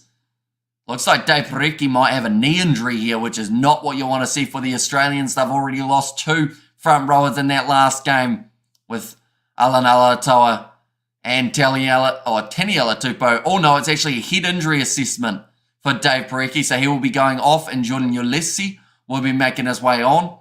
And long second half, and I don't want to be disappointed in Sean here after the talk bench. Better lock it out, and the starter better wake up, says Audio. And also Korombedi is dumb on his kick chases, always gets stepped, says Hanoi. McKenzie straight out in front of the post for the All Blacks, smiling at the sticks. And now the kick is successful, 14 points to 3. Aussie have always been my second favourite team, says Dallas. And New Zealand will lead 24 points to 14 at halftime. And usually there's way more viewers during an All Blacks game, says the MMA Soiru. Maybe a little bit, but then saying that, it is an afternoon game for us here in New Zealand. It'll be a almost morning-ish game depending on whereabouts you are in Australia, maybe early afternoon or just after lunchtime. But that's understandable. At the end of the day, like, the time zones are always going to be a factor. I don't think there's many South Africans who have got up to watch this game, seeing as it is 5 a.m. in South Africa currently as well. But like I always say, whether we've got 5 people watching or 500 watching, we're still going to be here, still doing the commentary. We've got games later on tonight: Fiji versus Japan, Scotland versus France, and then also Argentina taking on the South Africans. But Samasoni Taukei'aho, now 25 metres out from the All Blacks line, went for the offload. It was a silly decision, and now Australia have been able to take the possession straight back with Bonafama Masili. Charges at the line, Finley Christie makes the tackle on him. Hooper plays half, gives it off to Valentini. Richie Arnold getting himself a start, holding the ball in one hand, very risky. Definitely with Sam Whitelock round a breakdown, who's been able to get in and get the turnover. The All Blacks stuck inside of their own 22. Back across to Damien McKenzie. It looks like they want to try and run this one out with Lester Fainanuku, who now decide to kick it off the left boot. Goes close to the touchline, nicely taken by Andrew Callaway. Across to Carter Gordon, who goes for the 50-22 attempt straight to Will Jordan. Runs it out from inside of his 22. Gives it an almighty heave down to the Aussie 22-metre line now. Nwanganitawasi fires it back. It's becoming a game of force back. Nicely taken by Damien McKenzie. Slings the pass across to Sean Stevenson. It looks like he will have a kick of his own. Goes for more of a little chip in behind. Not taken cleanly by Marika Koromberi, who did a handstand in the end. Or a neck stand, I'd almost call it. He kind of tilted the head. Massive flip for him. But he made the ground, did drop it. And then Damien, not so good so far. Says Stuart Moore, and true that. Says the MMA Soiru, and going to score easy. Yeah, Marika Koromberi digging the head in, doing a bit of a breakdancing manoeuvre. The only thing that's breaking there is his neck if he gets that slightly more wrong. And AB's defence questionable. Says Yetta. And will the ABs, or which AB will get abducted by UFO today? Says Mumbo Jumbo Kiwi. And great commentary. You're doing a great job as usual, says Greg Bissett. Hi from Vishal. Welcome in, mate. Hope you are doing well. That now gives the All Blacks the opportunity from inside of the Wallabies territory. Sitting about 30 metres out from the line here. And that's gone down in the front rows. And become a penalty this time for Australia. Nepal-Olala losing his footing straight down in the challenge up against Angus Bell. And that is now 2 penalties that we have seen against the 2 All Blacks props. And in their first start of the Rugby Championship or of 2023 for either of them, it's not exactly what they want. Go Scotland, but Ireland will win because of Carl Lowe and Bundyaki, or James Lowe and Bundyaki, I believe that is from Dallas. Now kicked into touch from the Australians down to the halfway line. Currently still have got themselves that 11-point lead as we move to 20 minutes through this fixture. Nepal-Olala not happy. Mighty Williams having a laugh about that scrum. And also we've got there, I go for Wallabies because I'm Australian, mate. Says Zane. Thrown into the front by Dave Parecki, straight to Nick Frost. Now Mick Wright goes across to McDermott with the flat pass to Samu Karevi. Looked kind of forward, but they do say play on just for now. Now McDermott back across to Carter Gordon. Goes to Jordan Bataya on the halfway line currently for Australia. I believe they will be setting up to go for a kick relatively soon here. There's Carter Gordon. Instead goes off to Richie Arnold. Samu Karevi tackled low. Now Valentini looks to break through. That tackle was Sean Stevenson unsuccessfully. Samu Karevi, quick hands to Marika. Look for the offload on the inside. And it is going to be the knock on. In fact, it might be the line out instead to New Zealand after the ball did hit Samu Karevi. And yeah, he made a touch for once, says Anoi. And New Zealand needs here show some brave against attack against Australia sides. Says Vishal. Oh, it's going to be a Wallaby ball for a knock-on. No, sorry. It's going to be a Wallaby ball in the line-out. So it must not have quite hit Samu Karevi. So the Wallabies now another opportunity here just inside of the All Blacks territory. Richie Arnold takes it nicely. And McDermott waiting at the back while Mick Wright charges forward. Now it's Jordan Ulesi, the replacement.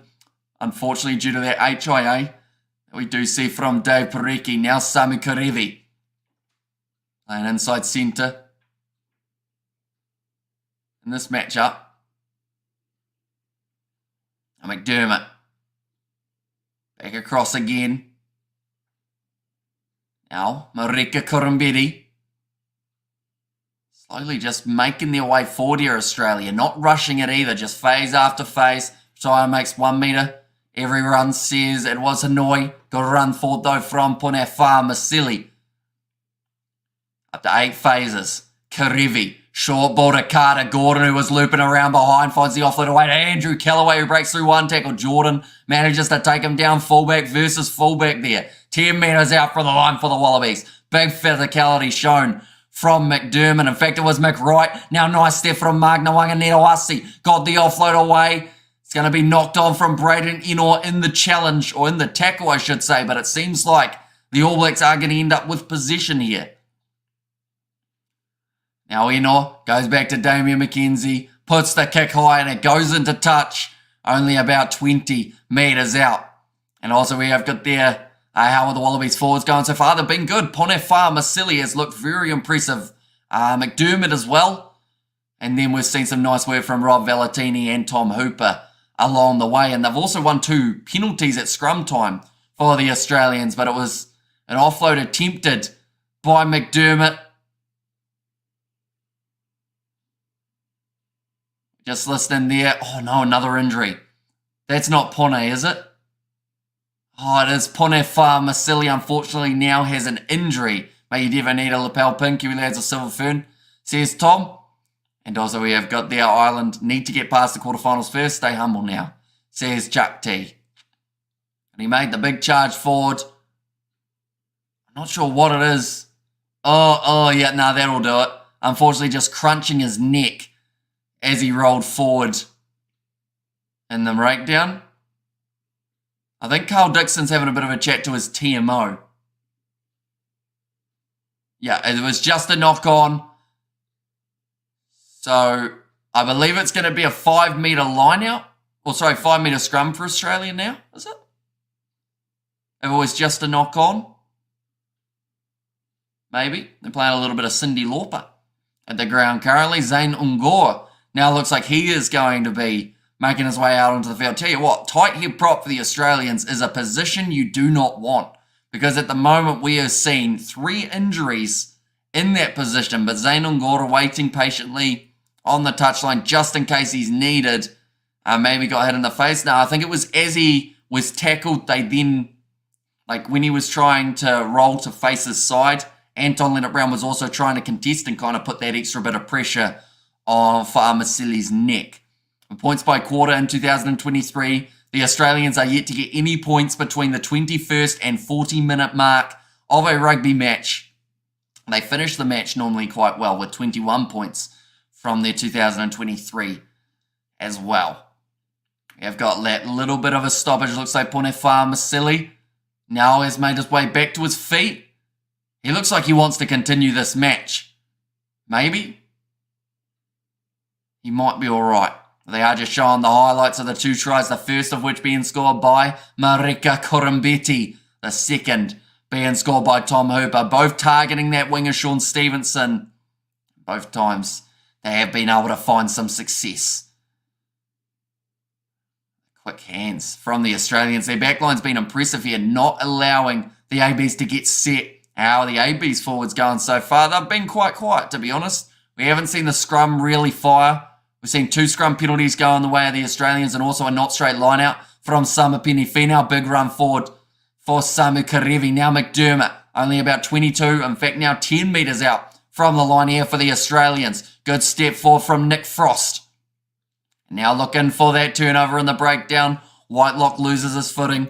Not able to get it. And over the line here for the Australians. This time it's held up. And it will now be the goal line. Drop out, hang on. It's become a penalty for New Zealand. No, sorry. Carl Dixon's getting all confused. Penalty against New Zealand for offside. 5 metre penalty now for the Australians. They could take the 3 if they want it. But now, with where they are on the field, no, they are going to take the 3. They are going with the smart option there. Getting the points when they're available. All Blacks not going well, says Kevin there. And hi everyone, says Aaron.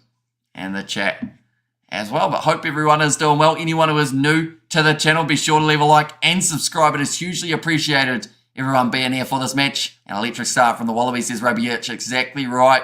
Not many people were predicting the way that they would be able to come out firing in this Bledisloe Cup match. Sounds like a stop-start match. Says Stephen, not too bad overall. We've just seen that injury of Ponefa Masili. Other than that, it's probably, it's not making bad time overall. Now Carter Gordon sitting 2 from 2 successful throughout this match. And good evening from America, says Pete. That kick has gone over. And it is going to make the score now 17 points to 3 in favour of the Australians. I can't hear anything, says Nate. Hopefully it is on your end, Nate, and maybe you've accidentally hit the mute button rather than on our end, where we hopefully haven't hit the mute button there. Mark Talia to start, says, I want blue, please. I mean, the name pretty much summarises it a little bit in terms of the Blues players that you want to see out there. I believe we've only got one in the starting lineup, or in fact 2, Nipololala and also Finley Christie. McDermott back into the pocket to Carter Gordon. Gets distance on that one and does go into touch.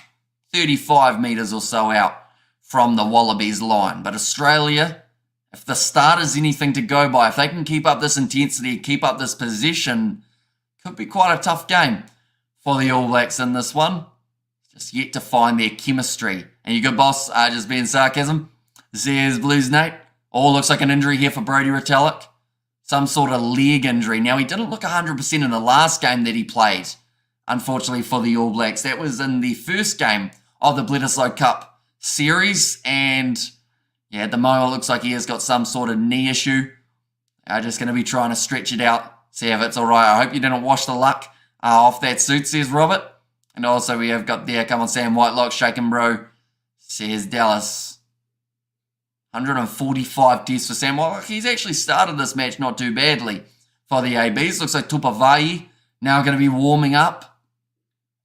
Yeah, I'll be honest, I think that Brodie Retallick in the starting lineup was probably the most surprising choice that the All Blacks did go with, due to the fact that he did look like he was pretty tired in that last game, and they've possibly run him to an injury here. Don't know how Nepo is still in the ABs besides scrummaging. His defence and offence is appalling.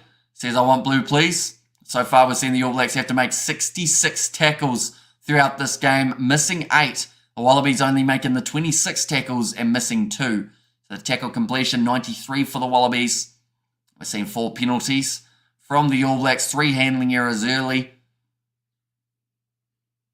17 minutes remaining now in the first half. But this game has not quite gone as a lot of people were expecting. Like I mentioned, we've seen the All Blacks not quite look as clinical as they have in the past games. Who cares? The cup stays here, says Pitch. I'm sure that the players will probably care. And Ian Foster, at the end of the day, some of these players, if they don't play well in this game, they're not going to the Rugby World Cup, where there is a second cup that they could try and win rather than just the Bledisloe and the Rugby Championship. So the players will care. They will want to put on a good performance here. This is pretty much the last chance for a few of these guys to get themselves the All Blacks World Cup spot.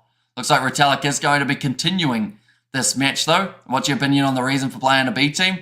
A chance for Ian Foster to show what potential there is for the Rugby World Cup, given the Bledisloe is already secured. I believe it will be down to giving everyone minutes before that Rugby World Cup. Artie Savia, I believe he's knocked that ball on. Now Australia back in position. McDermott puts it high. Nawanga Netawasi chasing after this one, lining it up nicely, slapping it back in favour of the Australians. Now Samu Karevi putting the kick in behind, nicely taken by Will Jordan over his shoulder. Across to McKenzie. Trying to find that space in behind. The Australians just letting that one roll. It's going to keep on rolling and continuing rolling. It goes dead and they'll go right back to where Damian McKenzie kicked it from.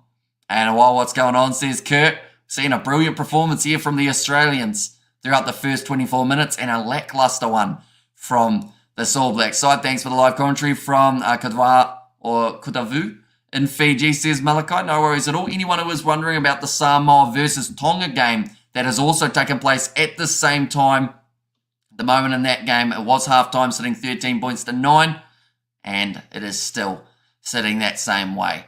Scrum feed now for Australia, 28 metres out from the All Blacks line.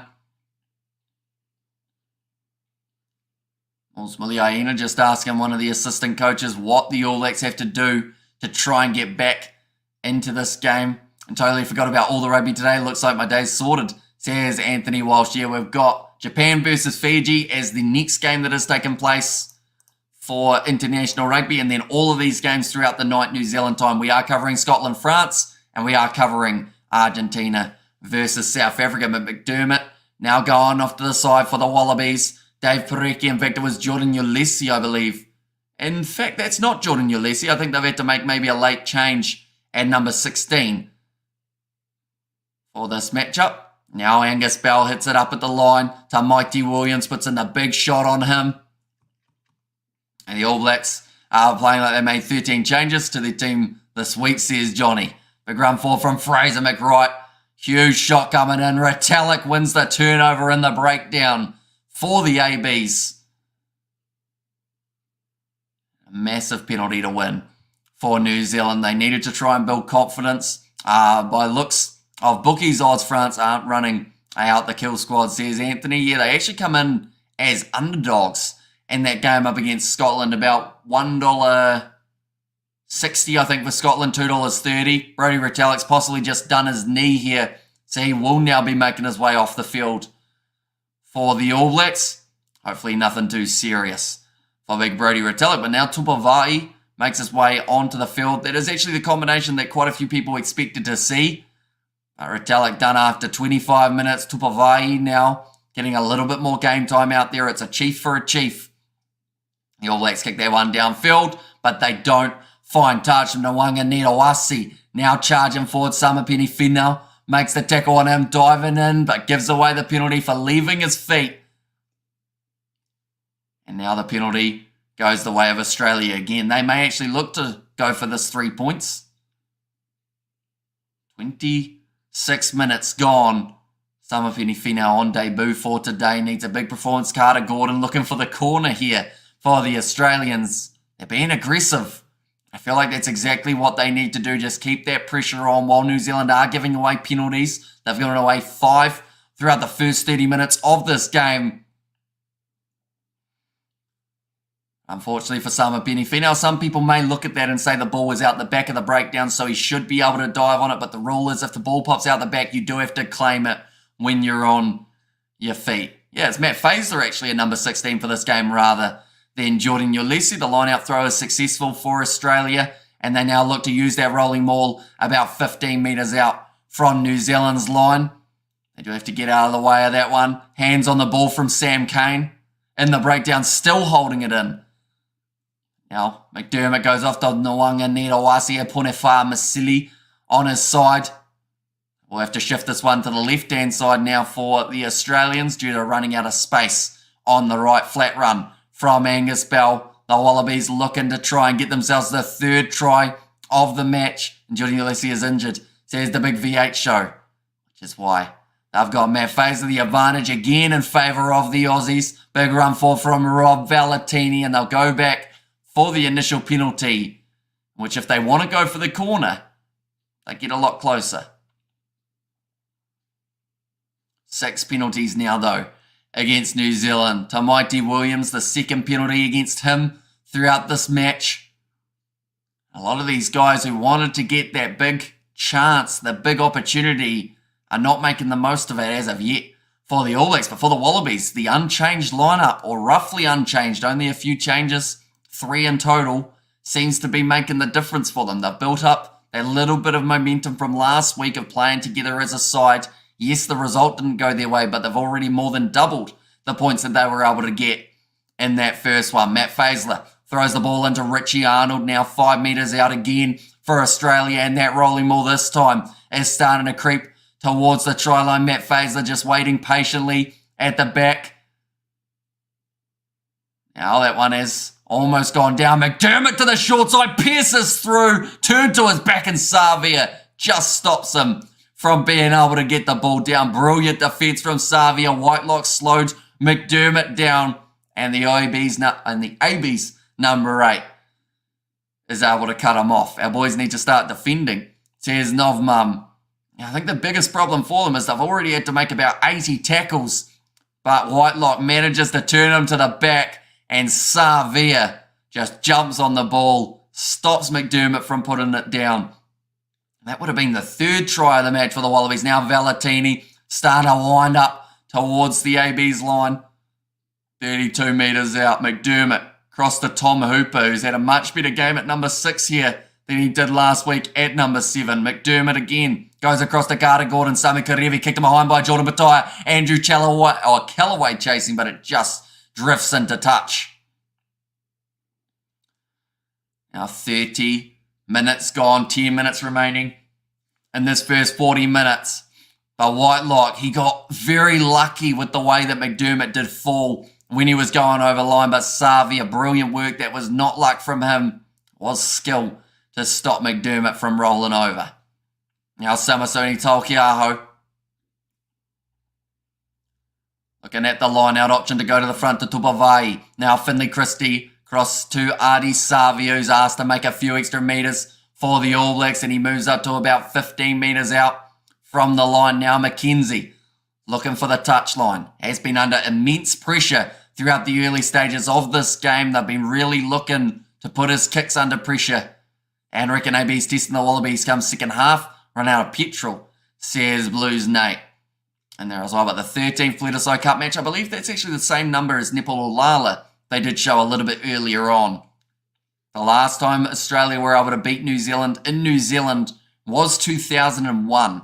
So when I was walking around, well, maybe walking around as a 2-year-old, last time that it did happen. But Dave Parecki stolen by the All Blacks at line-out time. McKenzie inside of the 22, back across now to Kane. Anton Leonard-Brown to Enor, who does send it downfield on his left boot, and it's a massive kick. Callaway now inside of his 22.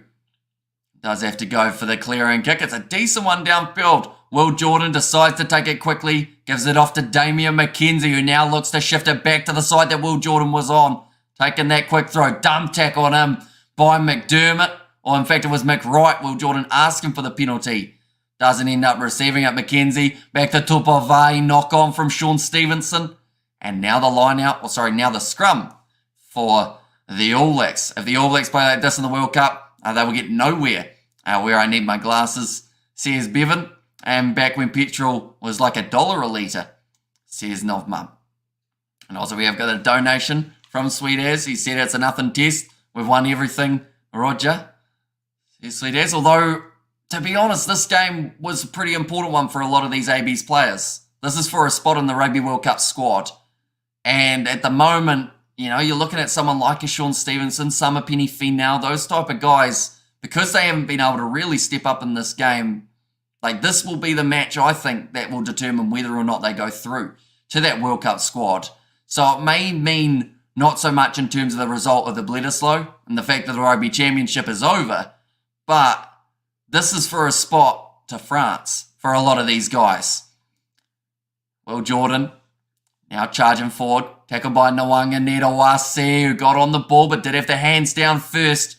So it is going to be the penalty for the All Blacks. Expensive these days. Says Blues Nate was going to say best way to break him is to put as much points on. Big 3 would have separated it and keep the momentum, says audio there. And Abby's World Cup squad named on Monday, says William. Exactly right. We will be doing a live stream for that and a video. So be sure to check that out. Then they better pull their finger out. Exactly right. Braden Enor, massive shot coming in from him. And says Stuart Moore. Now Samasoni Taukei'aho. Throwing that one in nicely, taken by Samapeni Finau to McKenzie. A lot of Chiefs players getting involved in that action. Over the ball, though, for McDermott. No, it's Mick Wright. I keep on saying the wrong Mick. It's like a whole McDonald's menu out there for the Aussies. But Mick Wright gets himself the penalty there. Okay, is this the second team? Sorry, did not know that, says Bevan. Some people would say yes for the second team. Like, they've still got a very strong lineup, though. And a lot of people felt that this team was still going to be able to dominate, which I feel has not been the case throughout the first 33 minutes. And while the Kangaroos coming out of nowhere, say what? Better wake up, ABs, says Solanium. And then, doesn't matter, as an All Black bench and non-travelling should be at the same level, says Jonah. And that, I think, is the perfect example here at the moment of why the All Blacks, yes, their starting lineup in some of those other games have played well, but it's been their bench that I feel has let them down. And it seems to be that maybe there is a little bit of a bigger gap between their starting lineup and the reserves than some people have been anticipating. Like any time that the players have come off the bench, the All Blacks have lost momentum. It happened in the game up against Argentina, happened up against South Africa, other than the exception of a couple nice moments near the end of that game, and then it happened last week a little bit to a certain extent. But McDermott now going to the right-hand side to Ponefama-Sili. Few extra post-contact meters for him. Off to Mark Nawanga-Netawasi, a long way off his wing, but does want to be heavily involved in the action for the Aussies here. Batai goes across to Samu Karevi. Valetini's got 2 men on his outside instead. Decides to take the contact, gets driven forward, and Sean Stevenson rips the ball off him, which now means the All Blacks are in possession. Sam Cane hits it up to 25 metres out from their own line. Yeah, that has not worked well today. Then so far. Says Bevan kicked across field, nicely taken by Whainanuku. Fend on Mark Nawanga-Netawasi, but tackled in the end by the replacement number 16, Matt Faisler. Now back into the pocket again. McKenzie, I've never been convinced since the Lions, says Joshua. Let's boot it downfield now. Callaway takes it, goes back across to Carter Gordon. He looks for a bit of territory down the middle of the field, but it's nicely taken by Will Jordan. McDonald's menu, awesome, hilarious commentary, mate. Says Tom kicked high from McKenzie. Chasing after this one. He's knocked the ball backwards, and it's taken by Australia. Now Carter Gordon looking for the kick in behind. He's found a bit of space as well, looking for that 50-22, and he gets it for the Wallabies. And New Zealand once again find themselves under a huge amount of pressure. 36 minutes of what some people would call Australian brilliance. And this could be, tell you what, that would be an interesting stat. When was the last time that New Zealand have had a scoreless half, or tryless half, sorry. Hang on, it's become a penalty. The All Blacks have got the free kick. Okay, so the Wallabies, they took too long at line-out time and they huddled, which has been a ruling that some referees do enforce, other referees do let slide. Carl Dixon's not one of those referees, though. He says get on with it. So the All Blacks now, they do get themselves that free kick downfield, and the Wallabies now will have themselves a line out. Rather than being 10 metres out from the line, they are now 5 metres out from halfway. Some of these players are playing their first international rugby, but I get where you're coming from. Says D'Uso. And Matt Faisler throws the ball in, nicely taken off the back by Fraser McWright. And how has Carter Gordon been so far? Hamish vastly improved from what we saw in the last game up against the All Blacks. His hands seemed to let him down a little bit there in the last contest, but this game, he's done everything he needed to. He got a 50-22 there. It was just unfortunate that the side took too long to take their line out. And we'll make it easier for Foster to explain to some players why they won't be going to France. Yeah, I feel like this game's definitely going to be an eye-opener for Ian Foster and also for his coaching side. Nice run forward from Sean Stevenson that time, making about 20 metres. McKenzie goes across to Samasoni Taukei'aho, finds the offload to Tupavai, who is now going to be driven backwards. Finley Christie, driven backwards. Cross kick attempted. Mark Nawanga-Netawasi partially charges down, so Whitelock ends up with that ball tackle, possibly a little bit high from Rob Valetini. Taukei'aho tackled by Ponefama-Sili. McKenzie looks to shift it off to the right-hand side. Leonard Brown with Enor on his outside, steps inwards, fends off Jordan Batai. Another offload to Christie. Now off to Will Jordan with a 100% success rate when it comes to scoring tries up against the Australians. The penalty advantage now going the way of the All Blacks. Leonard Brown, quick hands to Braden Enor, tackled by McDermott. Still playing under penalty advantage here. Sam Cane, rush defence on him by Tom Hooper. Now flick on the inside to Sean Stevenson, who was waiting for the pass. Looks like to Mighty Williams. Going to be playing halfback, the knock-on from Nepolulala. And it means that it is going back for the original penalty advantage for the All Blacks 1991 against England. Last scoreless first half for the ABs. Says Sam, what about last tryless first half? Game without being able to score a try, although it looks like the All Blacks are going to be going for the corner now. Down this looking like the ABs versus Bok game. says Kurt there. And also we've got their big shed talk. Switch Sean and Jordan. Bring on Moonga and Smith, says Audio. And hit the Kiwi lads, or hit the like for the Kiwi lads, please. Thank you. Welcome in, everyone. Says Blues Nate. Yeah, anyone who is new to the channel, be sure to leave a like and subscribe. Just a quick update on that game between Samoa and Tonga. Samoa leading 20 points to 9, sitting around 50 minutes in. Loose ball from the All Blacks. Again, it's a knock-on, and Australia have themselves a scrum with 40 seconds remaining in the half. Now all they have to do is get that one right, kick it into touch, and they'll go into halftime with a 14-point lead over this All Blacks side. But it was knocked out of the hands of Samapeni Finau. Then Sam Cane hit him in the mush and went forward. There's just a little bit of injury stoppage time now for one of the Australians. Looking at the TAB, I'm very curious to know how the odds see this match. Looks like Enor may have picked up a bit of a knee injury here for the All Blacks. At the moment, New Zealand are $1.97 underdogs to win this game. Australia $1.82 favourites. Now, at the start of this game, the All Blacks were paying about $1.10, if not less than that.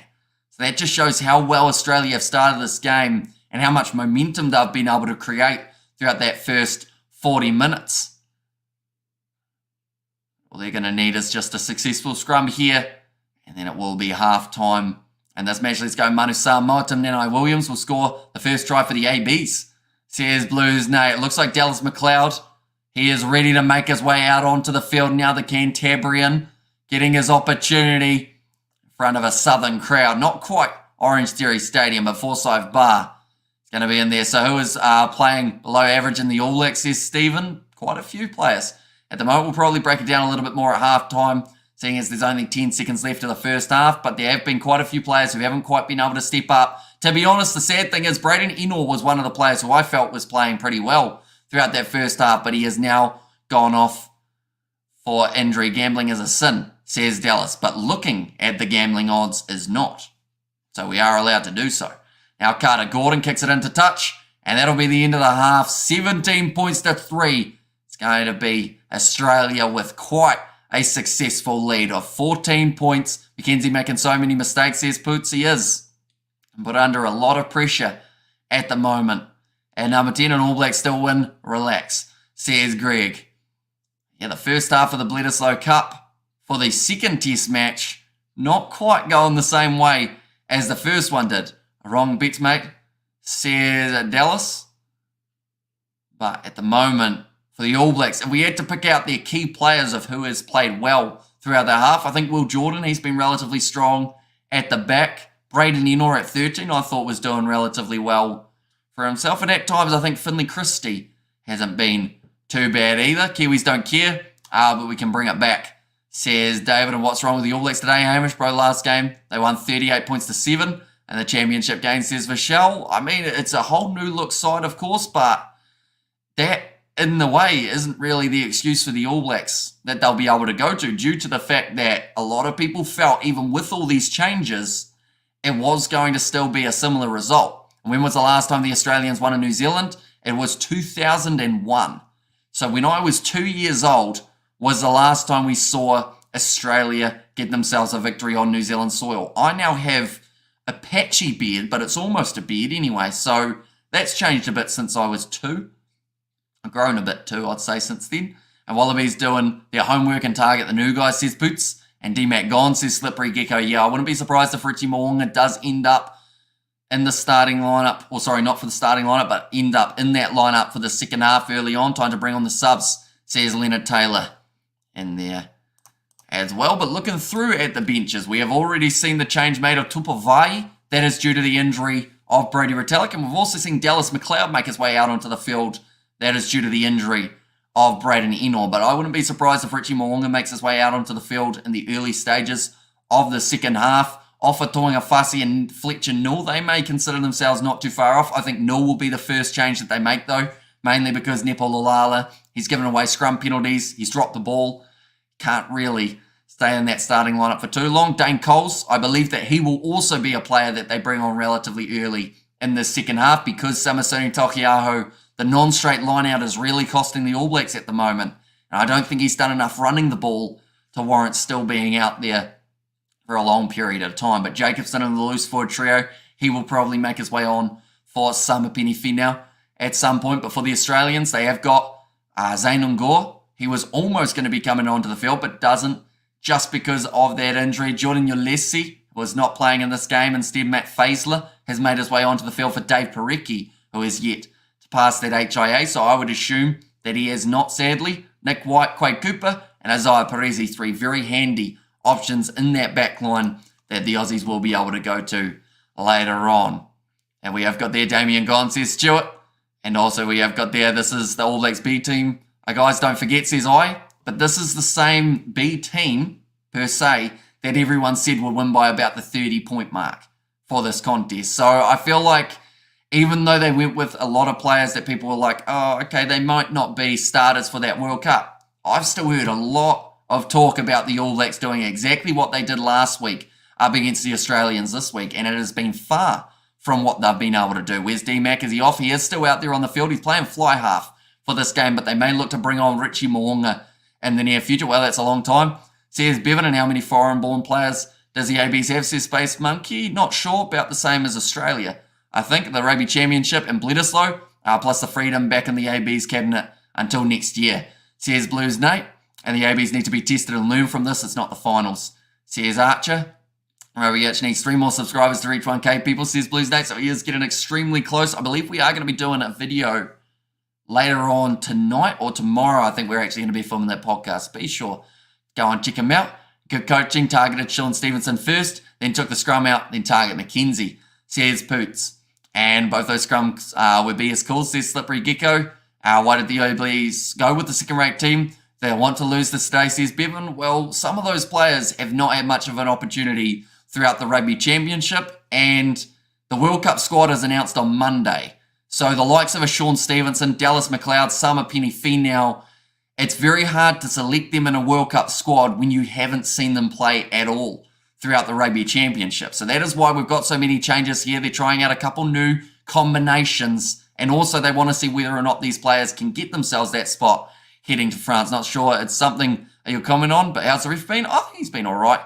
Overall, Carl Dixon. We've seen a few penalties against the ABs at scrum time, which I think is one that people are a little bit more of a question mark for. And don't tell idiots the BT, says Archer. Do you think it was harsh to cancel the 5-metre line-out for Aussie? It's like last year's Bledisloe lol. Says Annoy. I think their 50-22, they were a little bit unlucky that they didn't get to use that, but they did take a bit too long. At the line-out, Sean has been good so far. One mistake, says Stuart Moore. Yeah, I think it's tricky for Stevenson, seeing as they did score both of the tries down his wing, and also he did knock the ball on. But other than that, like, he's had one run, and he's gone all right in that single run that he's had, and a couple kicks downfield as well. And Samasoni is rubbish, so is McKenzie, says Jordan. And did anyone from the Western Force get picked in the Australian team? I don't think there's a huge amount of Western Force players there. Just thinking through their lineup, and maybe not really, other than, I guess, Nick White. And did anyone... Well, we've got there, Jacobson still solid too. Yeah, so I think Jacobson might get the chance relatively early on in the second half. Australia have executed 7 offloads in the first half, so they're keeping that ball alive, which is exactly what they need to do. Yeah, why are there no Force dudes in the team? And not Sean's mistakes. He was covering another player, only the knock-on, but Sam Cane just had a way worse knock-on. Says Slippery Gecko. I think it was actually Samapeni Finau who got that knock-on called against him. I think Sam Cane's one that hit him in the head for that one. So I think it was actually against Samapeni Finau in that knock-on line-out that they did end up calling it against. One hooker. Says Reflecting Trees. And it's such an interesting game for the sake of, or in terms of a lot of players that people have wanted to see, who they've been almost begging to see in the starting lineup. Now they're not performing, and everyone seems to be turning their back on those players. Like, I've heard so many times that Samasoni Taukei'aho should be starting for all of the games, or most of the games, of the Rugby Championship. He's starting in this contest, and everyone's now going, nope, don't worry about it. Get rid of him. Bring Dane Coles back. Stevenson has had a turnover and a few line breaks, just a knock-on, says Slippery Gecko. And Sean is impressive as Enor. Says DJ, yeah, I think Braden Enor throughout that first half was pretty strong. It's just a shame that he's ended up now with the injury Mark Nwanganeriwasi tries to step everyone every time, like Quaid in 2000 is not good. Says Hanoi and Tamaiti needs much more kaha in his plays, and you can't really critique the new guys at all. You can only criticise the experienced guys because they are proven to be better, says Slippery Gecko. Yeah, it's a shame that Brodie Retallick has ended up with an injury for the All Blacks as well, mainly because he did look tired in that last game up against Australia. They decided to stick with him, and it could end up costing them. But we also need to talk about how strong Australia have been throughout that first half. We have seen, it was a brilliant half, first of all, from Andrew Callaway at the back, being able to take a couple of those kicks. Line breaks coming. Punefa Masili, great half from him. Mick Wright's been good. McDermott's been pretty solid with those runs. We've seen Rob Valentini have a couple crashes towards the line. It's actually very hard to only pick a few of the players in this game. Carter Gordon, he's been impressive. Samu Karevi's had his moments. We have got hoping Wallabies can hang on, expect the All Blacks to come back in this game. Carter Gordon has impressed me the most, says Rugby Itch. And never give the Aussies any credit, says Slippery Gecko. And also we get their pity, says Poots in the chat. And Eno made a good break. I thought it was Kane, says Annoy. And nice to be in the position to experiment. But let's get down to business, says TE. Yeah, the second half just around the corner. The Dunedin crowd not quite as they expected for that first 40 minutes. But the second half just around the corner. Brad Weber for halfback. Chrissy has taken a step back, says Stephen Moore. And I did predict that the All Blacks, their halfbacks for the Rugby World Cup would be Smith, Roygaard, and probably either Weber or Fakatava. One of those two might get added in there. I think that they might go with Weber, though, alongside that. But Finley Christie is still probably right up in the running, depending on where they see him, whether they see him as a starting option or whether they see him coming off the bench. And that selection, Christie made 2 tries, 7 tackles, says Slippery Gecko. And also now a Wallaby fitness test in there as well. Yeah, it's going to be a good test for them. But the benefit that they've got is they haven't had to make a huge amount of tackles throughout that first half. New Zealand making about 100. Australia only making around that 40 mark. So they should be relatively fresh. It's always said that when you're on attack, you are resting a little bit more than when you're on defence. Does this mean the depth of New Zealand is not very good? As people have been saying, says Annoy. I think that this game is... It's one that a lot of people will look at and go, okay, maybe we just still need to... I guess we still need to watch what happens in terms of the ABs. You know, they've been on a great winning streak. They've had a draw as well in the last 10 games. And a lot of people felt like the All Blacks, no matter what they were going to do in their lineup, they were going to find success. The fact that there was a high chance, according to this game before it started, 95% chance New Zealand were going to win this game by 24 or more points. Now, for that to happen from here, they would have to score a huge amount of tries in the second half. But a lot of people were just very confident that no matter who the All Blacks were changing, they were still going to be a dominant side. In this first half, I feel we've seen that that is not always going to be the case. Definitely not when your opposition shows up the way that Australia have. They were critiqued for going with a very similar lineup. People saying, has Eddie Jones not learned anything from last week's game? He needed to change it. I think that he's got a selection pretty close to right in this game. Keeping that same back line, trying to build that up, and then also a few changes in the 4-pack for the better. Wish Nadawa got another chance. The back cramp must have got him bad. And Barrett over Whitelock, our last week team is our best, says Nate Dogg. And I think that the ABs are just new, says Red 7. And this should have been... or this should be for the bench, besides the extra 10 that still goes along. More than enough, Jeff says audio. And where's Barry and Ioane? They are both being rested in that contest today. So we've got no Scott Barrett, no Geordie Barrett, and no Bowden. So no Barretts in this contest. And then Rico Ioane rested in this match as well. Squid has said, suck my balls, mate.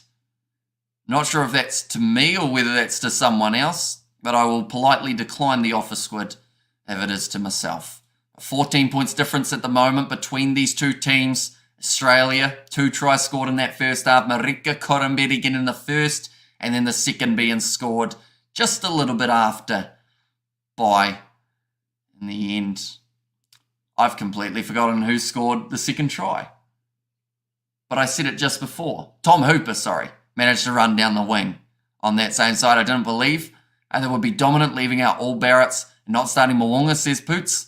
And Eddie will be happy in the post-game press conference. Whatever happens now, says Annoyed. Do you reckon Australia will slow down second half? They may a little bit, but they'll also have that massive amount of adrenaline that they just want to keep on performing at this speed. And that may mean that they start to tire in the second half in the last maybe 20 minutes or so. Missing the Barrett trio, says Vader.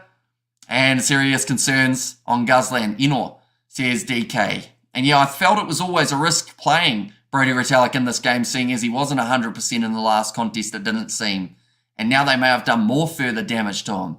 My concern is that the bench team won't be good enough against stronger teams with better benches. These ABs need to gel sooner than later, says Red7. Yeah, I thought Taukei'aho Sean would demolish Dave Parecki and the Aussies. I had the breakdown, and he hasn't, says it was Hanoi. The 2 tries, Hooper and Korobetti. Blacks down by 14. They need to gel right now, says Slippery Gecko.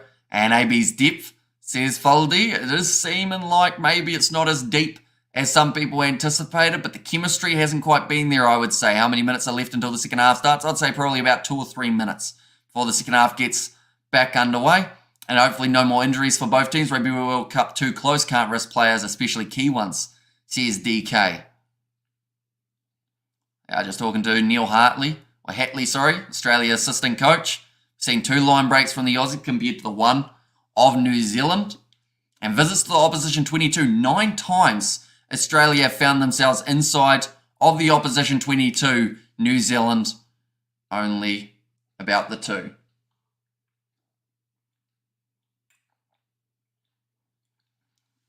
Two line-outs lost for both of these sides. Australia gaining 209 metres compared to the 203 of the All Blacks. 104 tackles made by New Zealand compared to the 47 of Australia. But it looks like the starting 15 for the All Blacks of the second half is actually the same as what it was for the first half, which does involve, of course, Tupavai being out there and Dallas McLeod now getting the chance at number 13. Are there any injuries? Nothing serious, I hope, for both sides. So Enor's got a knee injury by the looks of it. And then also it is Brodie Retallick, something similar by the looks of it as well. They are dominating the scrums, but Aussie get the ball out fast. And the ref gave 2 stupid scrum penalties. Says Slippery Gecko. See Matt Faisler, the only change that the Australians have still got. And Fozzie should stick to Geordie Barrett and Rieko Ioane as the AB centre combination.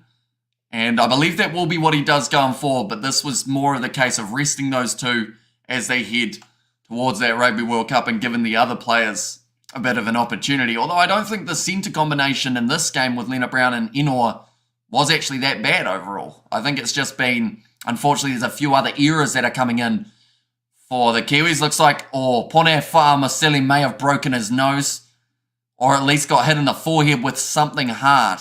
Now, it's going to be Will Jordan charging forward and they will be going back for the penalty foot. This does not look good for Fa'amausili. And unfortunately here, you do not want to have a 3 or an 18 on your back as an Australian at the moment because we've already seen 3 injuries now. Only here because my data ran out on YouTube. And YouTube is the only thing that works on the work computer. Says Riley. So yeah, it's a bit of a shame in that regard with the data scenario. But can recommend the Super Rugby Pacific YouTube channel and the Rugby Championship straight after. They will have the highlights of those game. Centres are fine. Problem is up front, says Slippery Gecko. And come on the Kiwis, says Nazi Williams. And just need first up tackles, says Eric. And there as well. And Malachi has said if the all sheep rooters, says Malachi. I have to say that is a new one. Normally people go with sheep shagger is the easier way of saying it. I would recommend going with that in the future. It rolls off the tongue a little bit better than all sheep rooters.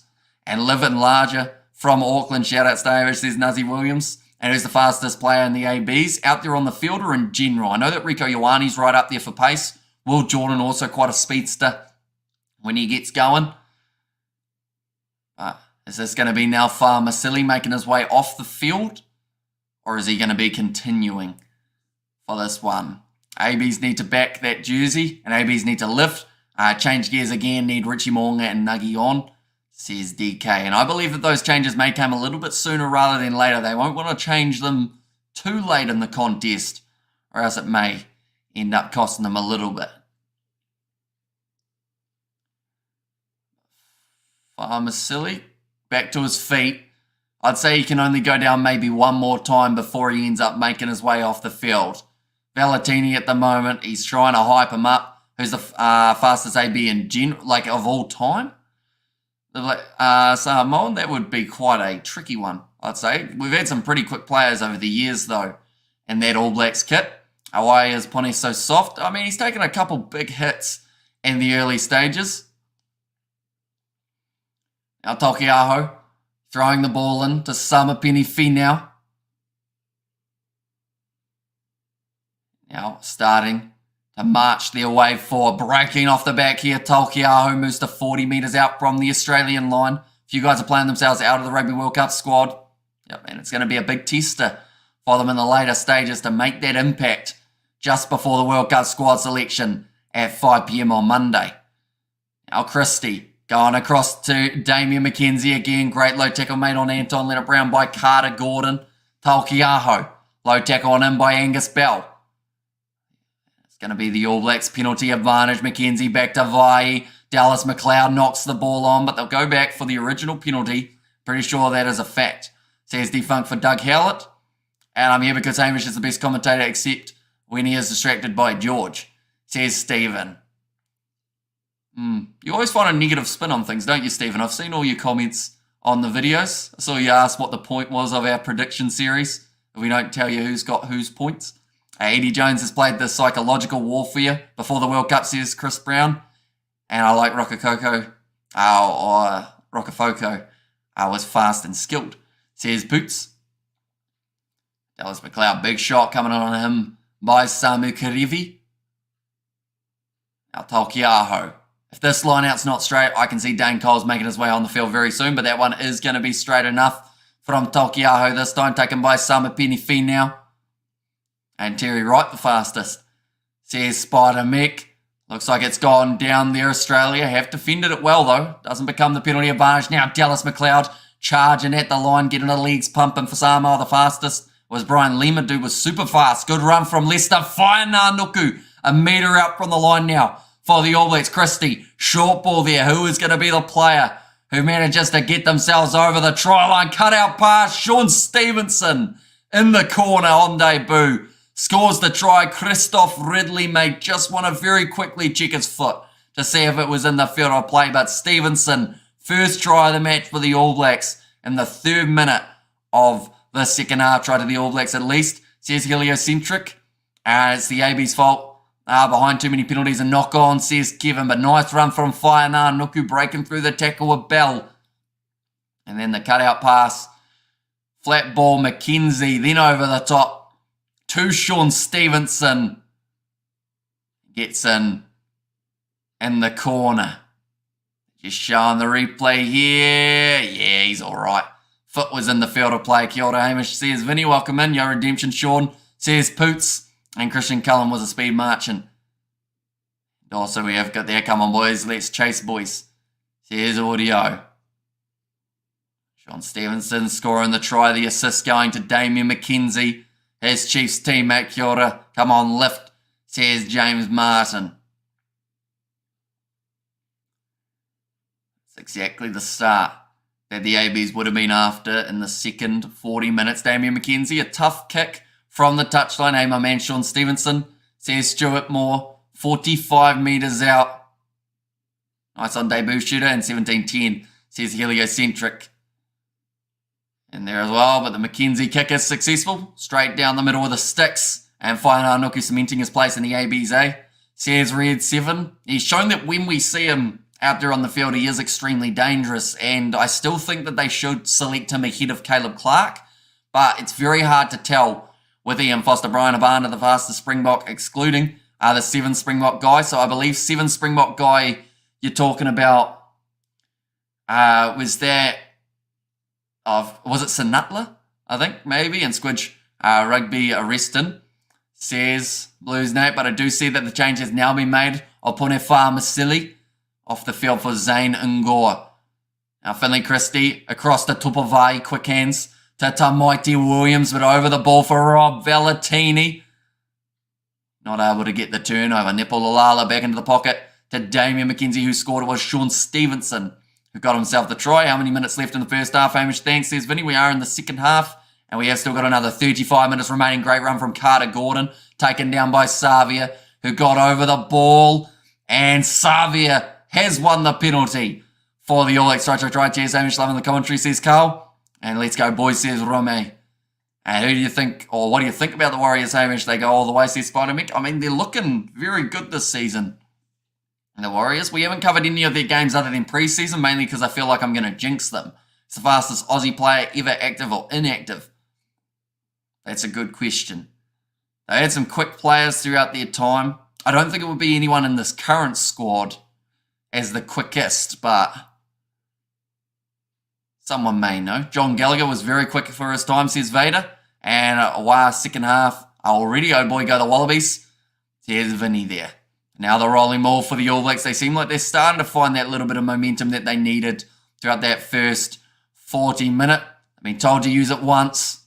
Still marching forward here. Tom Hooper through the middle though. Second time being told to use it. He's got his hands on the ball and he is not letting it go. The Wallabies will get themselves the scrum. Good try, 5 metres, says Sam. It was about 10 metres out, but it was the run from Lester Nuku that created the chance. Then Christie to McKenzie skip pass out to Stevenson, who scored in the corner.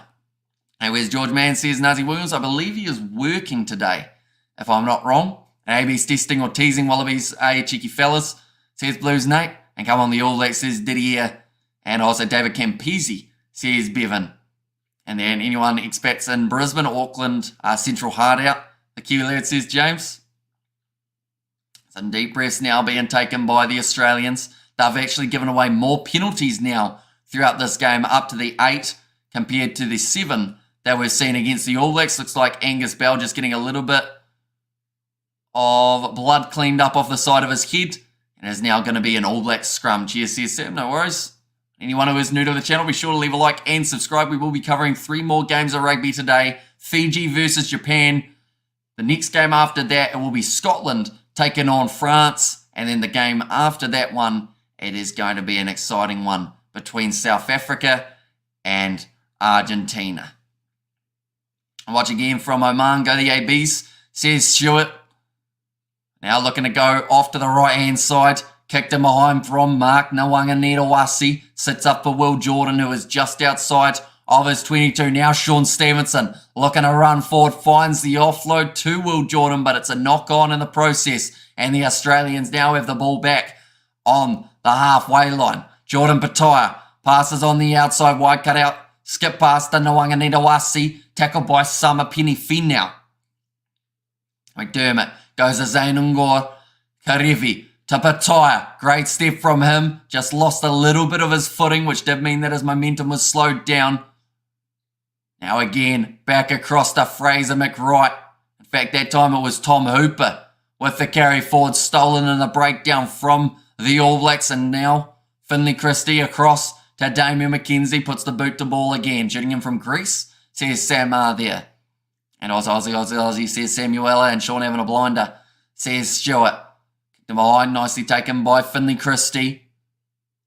Kicked high from Will Jordan, and John has said, shut up, show us the game, you loser.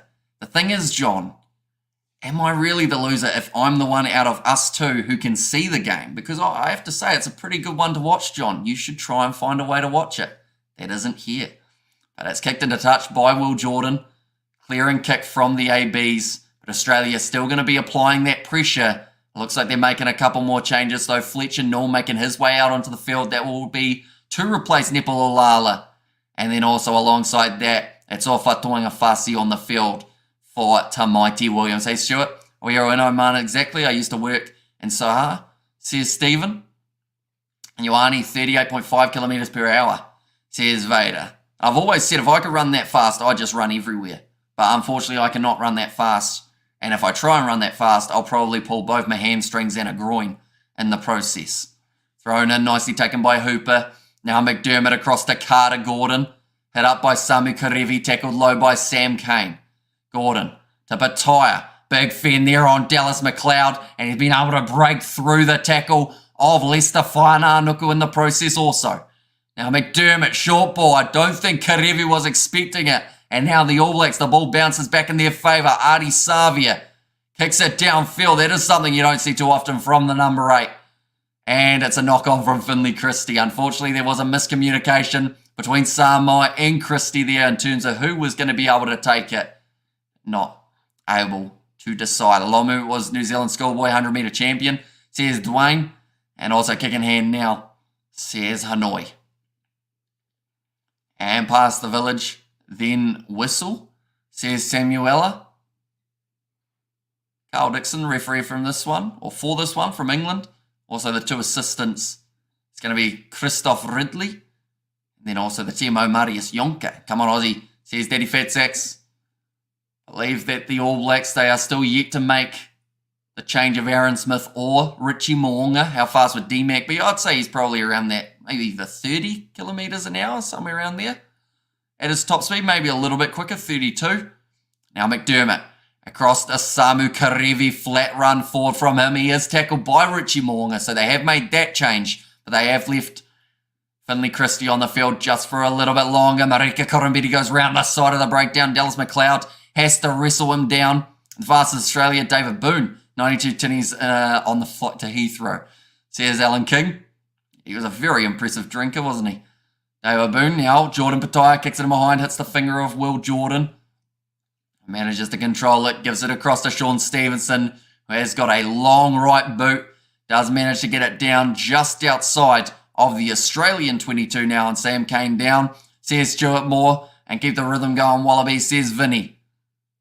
Tackled by Stevenson. Whainā Nuku, hands on the ball. Is he allowed to go for it? The referee wasn't saying no in that case, but Will Skelton, another replacement for the Australians. I believe both benches have almost been emptied with the exception of Smith, but the turnover from Sam Whitelock gets over the ball, showing that experience.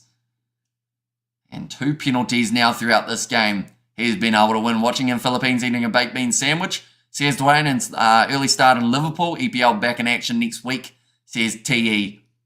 Most test appearances, he is 3 behind Richie McCaw with 145, Sam Whitelock. Longer. Now kicking that one into touch. Another try or 6, please, All Blacks. Says Novmum. And solid game by Mani Samoa. Unlucky for Tonga next game, boys.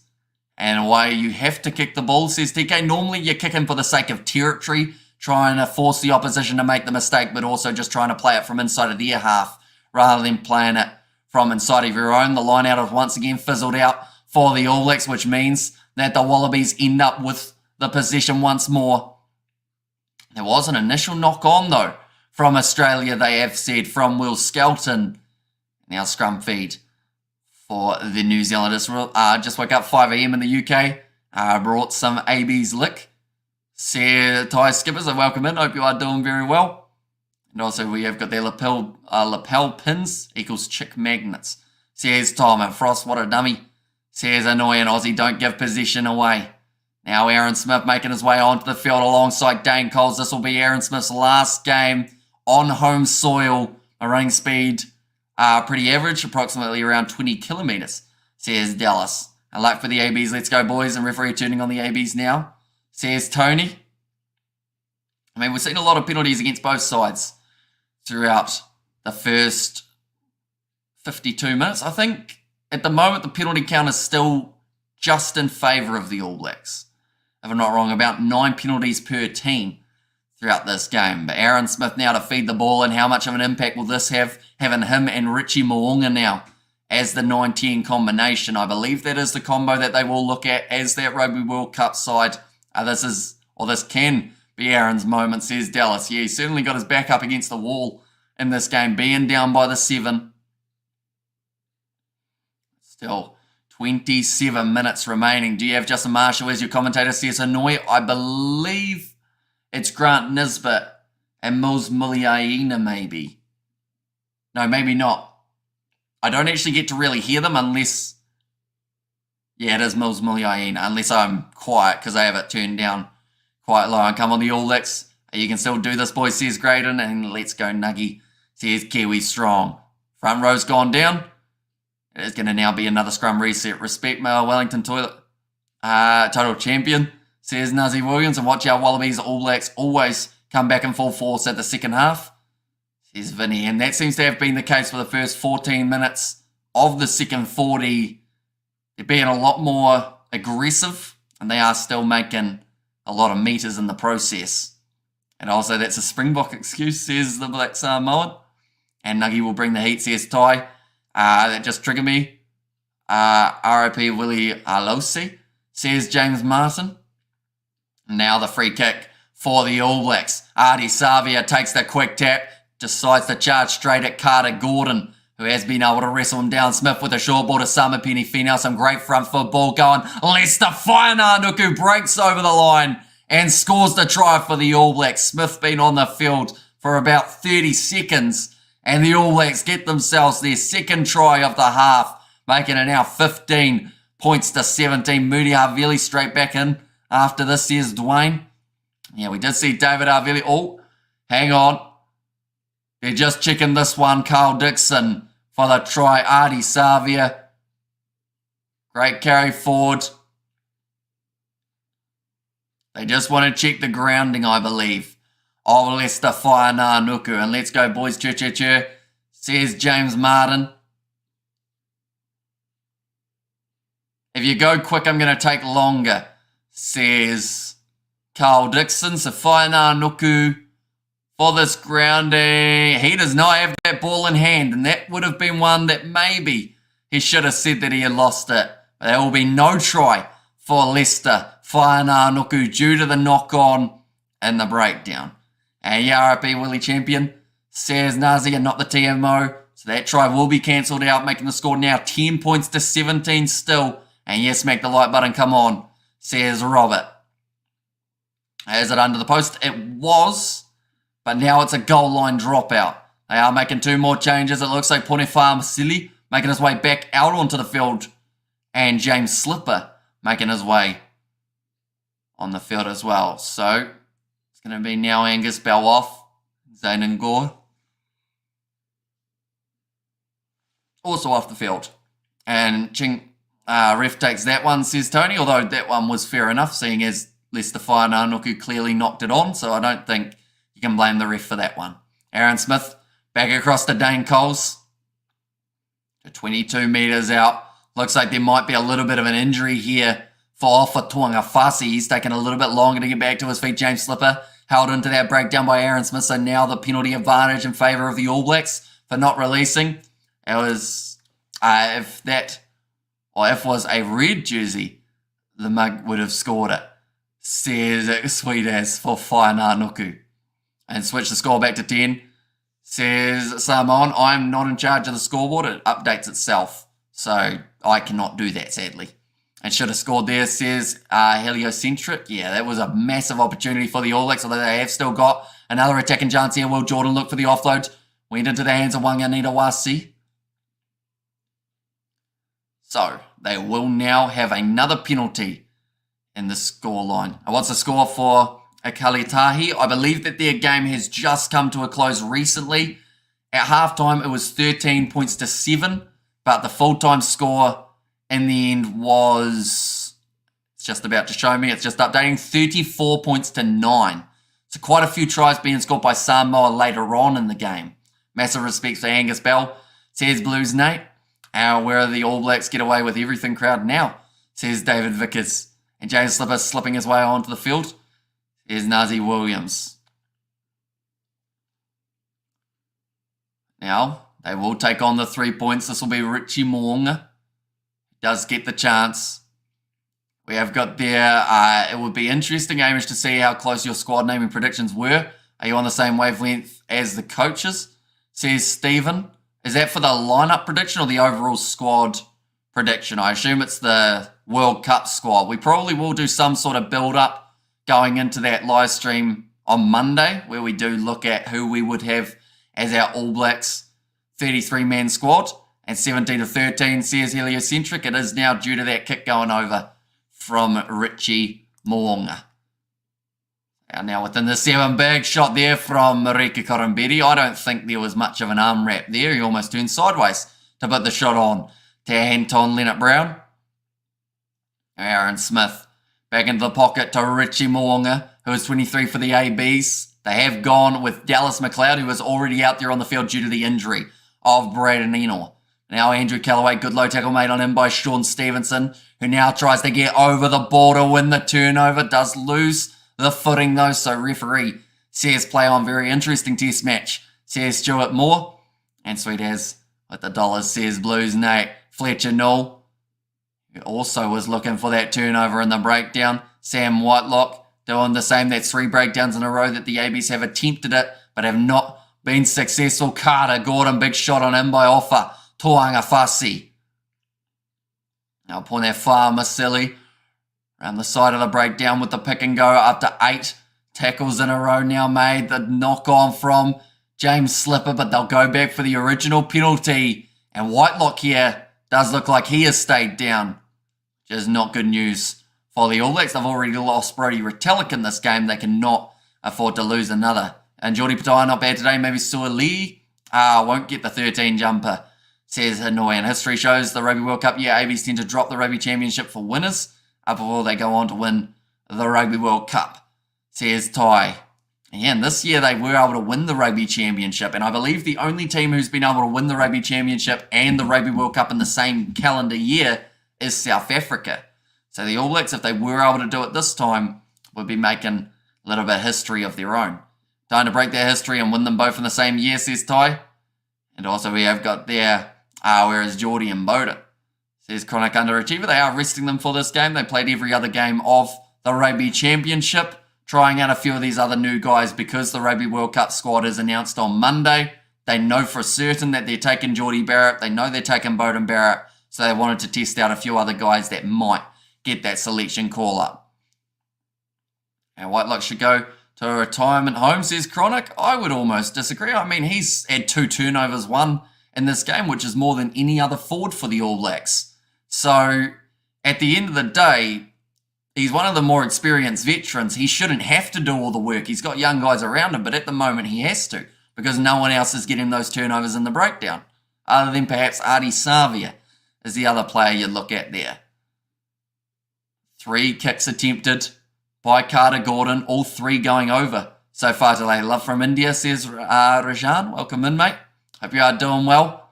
And the kick from Carter Gordon, it's hit the post, it's bounced back out, and Mo'unga has a little bit of time to be able to grab this one and look for the kick to touch.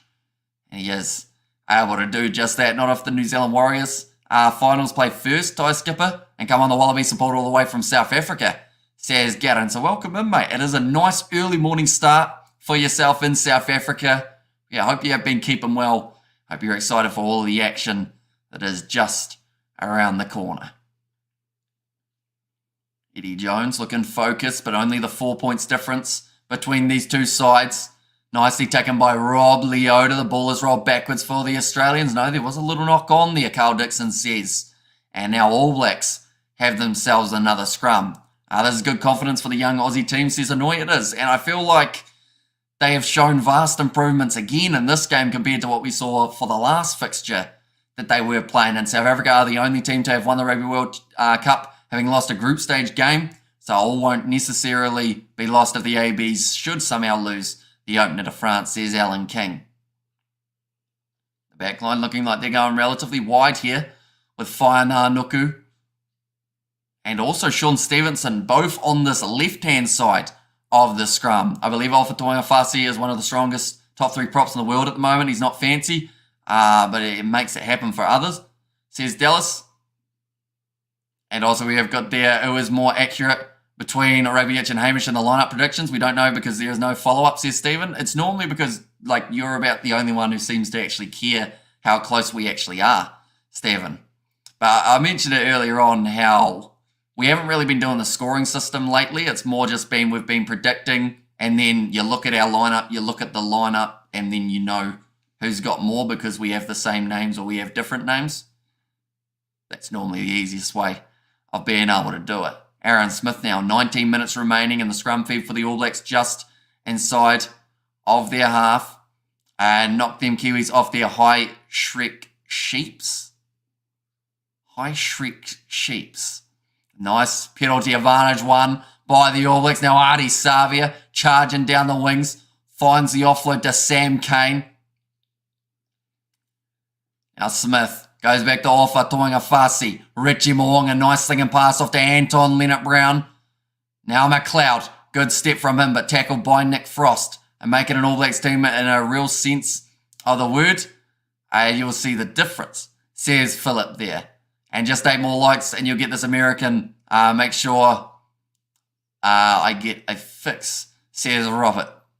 And greetings, Savage from the States. Let's go to the All Blacks, says Gary. Nice run forward from Tupavai, I should say. And they're going back for another penalty. It just seemed a little bit stop-start in that case. When are the elections? No idea, to be honest. Go back, says Jan. And Savi is the man of the match, says Vinny. And start up a live streamer guy, I'll subs you, says Blues Nate. And also, is that the negative guy I mentioned before, Stephen? It is Hanoi. And Oz have Eddie. He spent his whole second half of his career focused on how to beat the ABs only. Every team he coaches threatens the ABs. His issue is he forgets South Africa and others. Oz are now locked as one-trick pony, says Ty. It's a massive scrum, though, from the All Blacks. Khaleesi has said, come on, Aussies, feed the sheep shaggers.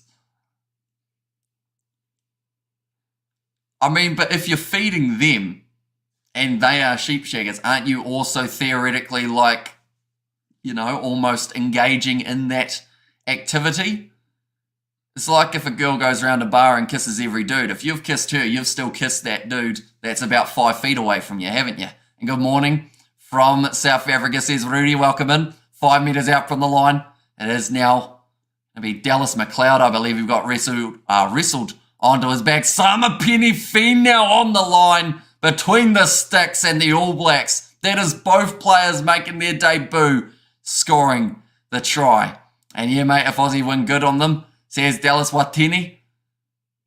That is going to be a great try from Sama Penny Fien now. His first of his AB's career, putting in the big shift here today.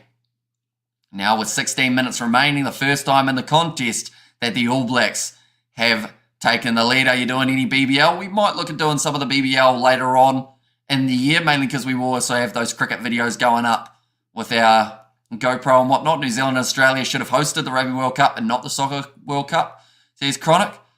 And all the debutants getting tries tonight, Chehu. And Marika goes for a legal hit, says Hanoi. He's quite an aggressive tackler, Marika Korombedi. Shows the game, says Mikhail. Sadly, if I was to show any match footage or audio, we would get taken straight off YouTube and get banned, which would not be ideal at this time of the year. Definitely not with a Rugby World Cup just around the corner. Hey, how's it, says Ellie? Doing very well, thank you. You are well also. The All Blacks, Eddie Jones breaking his walkie-talkie. I think he said a bad word there. It looks like the A7, says Māori boy, and come on Island. I bet All Blacks to win at 18-13 and running. Will they hold on now, says Jay. And hey, what happened, says Latrell. Well, the All Blacks, they scored between the sticks, and they now have a lead of 3 points. It's going to be kicked off by Quade Cooper, who is now also out there on the field for the Australians. Anton Leonard-Brown, big boot. Down to Andrew Callaway, who we've hardly seen throughout the second half. Quade Cooper, oh, he's still getting booed in New Zealand. It's a tough time being him, isn't it? How long ago did it happen? Now, New Zealand going to end up with the scrum. Still anyone's game, says no, mum, exactly right. And we have got there, Eddie Jones is pissed, says Marco, and good commentary, says Jay, thank you very much. Good try, the All Blacks, says Perry. And do you know why the Aussies call us sheep checker? They jealous because they could never catch kangaroos, says Stuart. I've seen an Aussie like fight a kangaroo. They look like they're quite aggressive things, old kangaroos, with their big claws and whatnot. At least the sheep's fluffy. And you can't show the footage. Your channel I watched showed a few seconds of an old movie and got 4-week ban, says Dwayne. Good work, the All Blacks. What countries is South Africa playing after Los Pumas before the World Cup? So South Africa have got New Zealand and Argentina have got Spain in their upcoming games. I think South Africa also might have Wales in a warm-up game in a couple weeks' time alongside that. Are you covering the South African game later today? We certainly are. And we are going to be scheduling those live streams straight after this one is finished. But the pass through the legs from Ardie Savea off scrum time. Now Mo'unga. Waikato pass to Will Jordan. He has scored in every game that he has played up against the Australians, but he has never started at fullback. And fellow South African living in America, thanks for the great channel, says Mikhail there. And fitness test for Australia, says TE. They are going right back to another penalty in favour of New Zealand, this time for the front row standing up of the Australians. The scrum has completely changed since we have seen the replacements of Tawanga Fussy and Fletcher Null make their way onto the field. Just finished work down the road from the stadium. How's the game going? How are the boys playing? Says Matt. They did have a very rough first half, sitting 17 points to 3. But at the moment, they have been able to fire back quite nicely in the second half. And I think some of that is down to the penalties against Australia. They've had 7 against them compared to the 1 of New Zealand. And then just been a little bit more clinical over this next 30 or so minutes. How's Jordan going at fullback? He's been all right. He hasn't been sensational, I will say, though. He hasn't really lit the world on fire like we would normally see. Kiwi speaking too early. Be like the Crusaders and hit last year in the World Cup. Says Latrell. Like, be like the Crusaders. Didn't the Crusaders win Super Rugby Pacific, though? So you're saying they're going to win the World Cup as well? Or they're going to have that little patch in the middle where they struggle? And also, so no sleep for you this weekend. It does seem that way. It seems like it's going to be a very hectic one. Almost charged down from Dallas McLeod. But the kick downfield from Samu Karevi is successful now. Will Jordan running it back. Thought about the 50-22, but goes down the middle of the field instead. Marika Koromberi takes it nicely. Now looks to charge forward, but he lost his footing. Australia under pressure. Cooper tackled on the 22-metre line. I saw someone ask who he came on the field for. It was for Carter Gordon. We've also got Nick White. He's now also made his way on. And how much time is left? Still 12 minutes remaining in this game, and it is easily anyone's contest with only that 3 points difference. Nick Frost, he's had a solid game at number 4 for the Australians. Now looking to put this ball high. We all know what is going to happen. Go hard, AB, says John.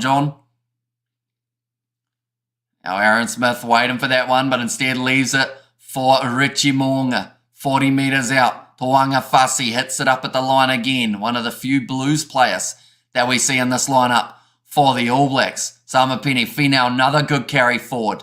Off to Whainānuku, tackled by Will Skelton. And good morning from Dubai up the Wallabies, says Chef Steele. I hope you are keeping well, but we have still got 3 more games later on today, ladies and gentlemen. So if you are new, be sure to hit that subscribe button. We've got Fiji versus Japan, Argentina versus South Africa, and Scotland. They will be taking on the French. Now Smith, back across to Dane Coles. Good face play here for the ABs. Up to 9 in a row. Stevenson breaks through, finds the offload to Will Jordan, who is now stepping hard, but is taken down in a good tackle by Quade Cooper. Smith off to Samapeni Finau, cuts on the inside. Only 5 metres out from the line, but Skelton's on the ball. Wins the penalty. Perhaps Finau should have looked for that pass on the outside there. Come on, man. Please read out my last message before this one. Says Dallas. What was the last one? Straight up, mate. Aussies. People, man. Our sheeps are cleaner and prettier. I have bets on under 55 points. And experience counts. AB's front row is on fire, says TE. Now, I think Dane Coles is making a big difference here at the moment, it would seem. But the kick is into touch by the Australians just outside of their 22 now. They will have their line out and bring it on World Cup, says John. So I should mention New Zealand announcing their World Cup squad on Monday at 5 p.m. New Zealand time. We will be covering it on the channel as a live stream and also as a video. So anyone who is new, be sure to hit that subscribe button and bring on the World Cup, says John. And Wallaby hasn't moved with the scoreboard still 17-0 in the second half. And that's the thing. They started off with a hiss and a roar. One critique that the Wallabies always get is that an 80-minute performance seems to be what they do struggle with. They had a fantastic 40 minutes first. Mo'unga's dropped that ball knock on from Sean Stevenson.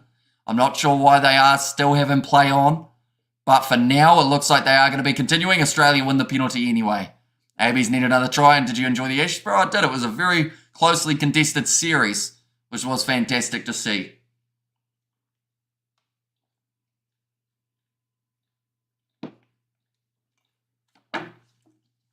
But the next game that we have got today will be 10 p.m.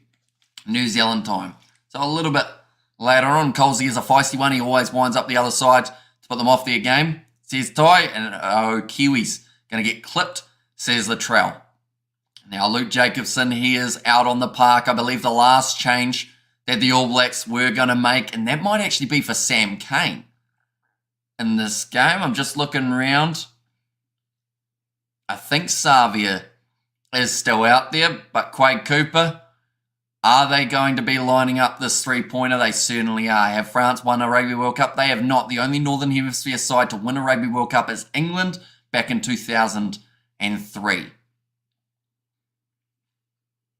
Right, big opportunity for Quade Cooper to make the score 20 points to 20 with only 8 minutes to go. Now, we have seen a few draws in this history between these two sides, 8 to be exact, one of which actually coming in the Bledisloe Cup only a couple years ago. Missed the knock-on. Latrell hilarious. Says Annoy. And also we have the morning there, Kiwi lads and Rockin' fans from early Cape Town. We had a few warmer days, thankfully. They've only just woke up, or I've only just woke up at 6:23 a.m. So morning in. You are keeping well. Plenty more action coming later on in the rugby world. Quade Cooper, he's got the distance. He's got the accuracy. And that will make the score 20 points to 20 with only 7 minutes remaining in this game. A penalty could be the difference between these two sides. We've seen a lot more given away by Australia in the second half. All Blacks, I believe that was about their second or third of this half that they've given away. And now it leads to a very good opportunity for the Australians. Can Quade make the distance? Or just by about 5 metres or so. My son just asked me, who's Quade Cooper? He's got heaps of points and caps. I've never seen / heard of him. So here's Marco there. It seems to be that a lot of Kiwis still remember him because of what happened between him and Richie McCaw back in the day. Zane Ngora now hits the ball up for Australia. They are just outside of their own 22 here, the Wallabies. Nick White crossed to Will Skelton, couple with the replacements working together. Now Nick White puts the ball high. Richie Mo'unga trying to run onto this one. Has managed to take it nicely. Although straight on the ball there was Nick White, but he's lost his footing. In the process, he's asking the referee. He's luckily not going to have a Scott Barrett finger over his mouth for this game, unlike Bledisloe Cup match 1. Anton Leonard-Brown, big bump off there. He's been relatively quiet at number 12 throughout this game, I do have to say. We've seen a lot more of the outside centre for the All Blacks. And Cooper won't make it, says Chronic. And come on, Quade, this is your moment. Because he says Dallas, Smith, back across now to Mo'unga. Dallas McLeod, ball on the outside to Sama Penny-Finau. Bumps through one tackle, moves up to the 22. Now Smith to Richie Mo'unga. The rush defence from Australia meant that backline got shut down relatively quickly. They weren't able to get it out there as nicely as they would have liked. But Smith now goes off to Tupavai. Knees taken out from underneath him by James Slipper. Smith to Jordan Mo'unga. Australia currently doing very well to not give away that penalty advantage, as it could be the difference between a win and a loss here. Or that was almost a penalty advantage for not rolling away in that exact breakdown after I mentioned it. Leonard-Brown hits the ball up again, up to 14 phases now for the All Blacks. Now, we did see them get into that 20 phase mark in the first game when they did play the Australians. Whainānuku running it hard at Nick White. Crowd getting behind their home side, the All Blacks. Dane Coles, another big carry, tackled by Quade Cooper. Whainānuku pumping the legs. The moment, the All Blacks aren't making a huge amount of metres, but they are still in possession. Just going to be the main thing. Aaron Smith going short side now again to Sama Penny-Finau. Across to the right, Fletcher Null. Handling's going to be important. They're up to 20 phases for a 20-20 game of rugby for Bledisloe Cup match 2. 4.5 minutes remaining on the clock. Australians, they need a turnover at some point, but they can't afford to give away a penalty trying to get their turnover. Cross kick from Richie Mo'unga goes out wide just over the head of Sean Stevenson, who managed to get a hand to it, but wasn't able to bring it back in. How many minutes left, Hamish? Thanks, says Vinny. So at the moment, there are only 4 minutes remaining. And if Sean Stevenson had been able to take that, I think he overran that. Actually ended up trying to take it behind his head. These moments last forever, said Dallas. And Aussies need a replacement for Cooper. He is, in my opinion, the reason they are doing well. Terrible playmaker. Or not doing well, I should say.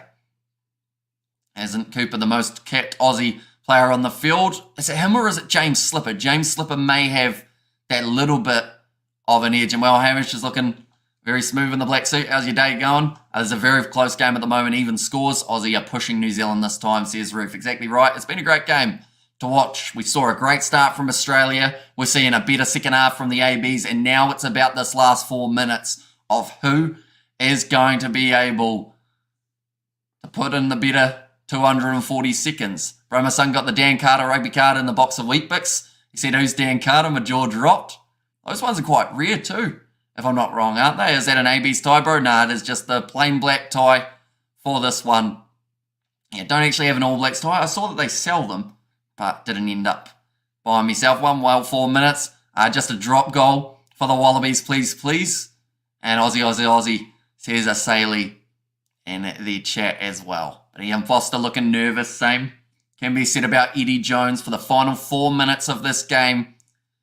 Every mistake that you make now could be the difference between a win and a loss. Matt Faisler getting his line-out throw right for the Australians, and now their rolling maul starts to march forward. Looking decent. They're just mentioning the fact that there have been 8 previous draws between the teams. Zane Ungor runs up to 35 meters out. Artie Savia trying to get into the breakdown. Didn't end up with the turnover. Tom Hooper getting that little bit further forward. Australia still too far out that if they did win themselves a penalty advantage, I don't believe they would go for the 3 points. It's about 50, maybe 58 on the angle. Quade Cooper knock on there on this near side. They had numbers down the bottom, but he wasn't able to use it. You can never write off Australia. Close game, this one. And what's the score for the Tonga versus Samoa? In the end, it was 34 points to 9 in favour of the Samoans. And my son came home and asked who his dad is. Kids can be so cruel. Says Alan King, and great comeback from New Zealand since they are a very changed team from last week, but great game from both teams. And also not sure Quade Cooper even has 100 caps as of yet. And also we have got there Hamish who speaks Spanish. Not a lot of it, only like a little tiny bit. Hola, você está? Or como você está, I should say. And Quade Cooper has been around a while. Where's Stephen Larkham? He's a great player, says Ruth. And hope it's a draw. Aussie our bros, says Dan. Sorry, that was actually David. And hey, Hamish says Shavnet. Welcome in. Now, it's going to be the scrum feed for the All Blacks. 3 minutes remaining. Stefan Arnuku. He was almost able to score that try earlier on in the game.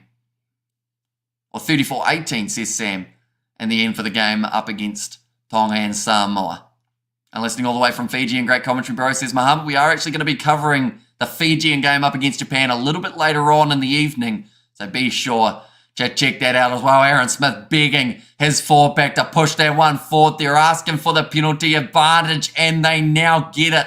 Smith, though, breaking off down the short side all by himself. But Nawanganirawasi, I should say, manages to make the tackle on him. But the All Blacks, they have still got themselves half an advantage, and they'll go back for the original penalty.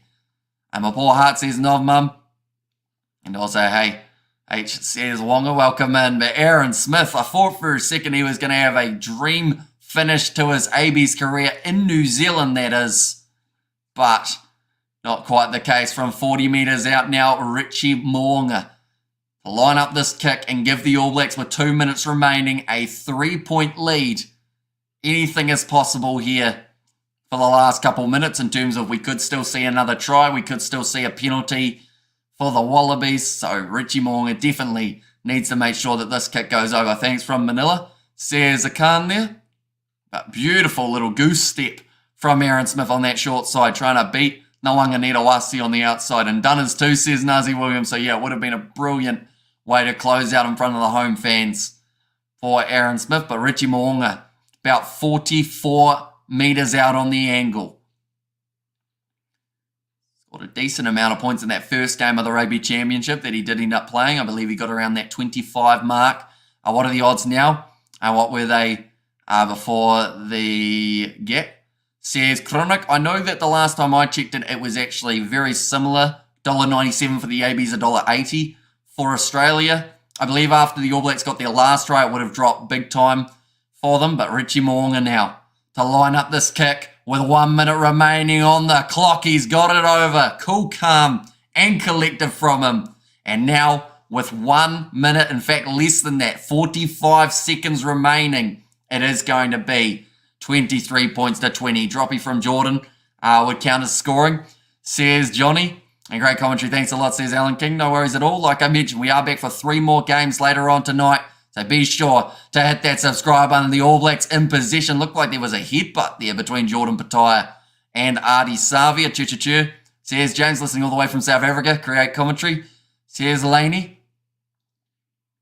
Now, 15 seconds remaining. It looks like the All Blacks are willing to take these couple phases without taking too many risks and just wait for that siren to then put the ball into touch. It's unfortunate for the Wallabies because they will not get one last attack unless they can turn the ball over here. Will Skelton going for the counter ruck. Aaron Smith trying to get that ball out of the back. In fact, the ball is stuck there. Can the Wallabies end up with it? It bounces out the back for the All Blacks and they boot it into touch. They'll take out the victory, 23 points to 20.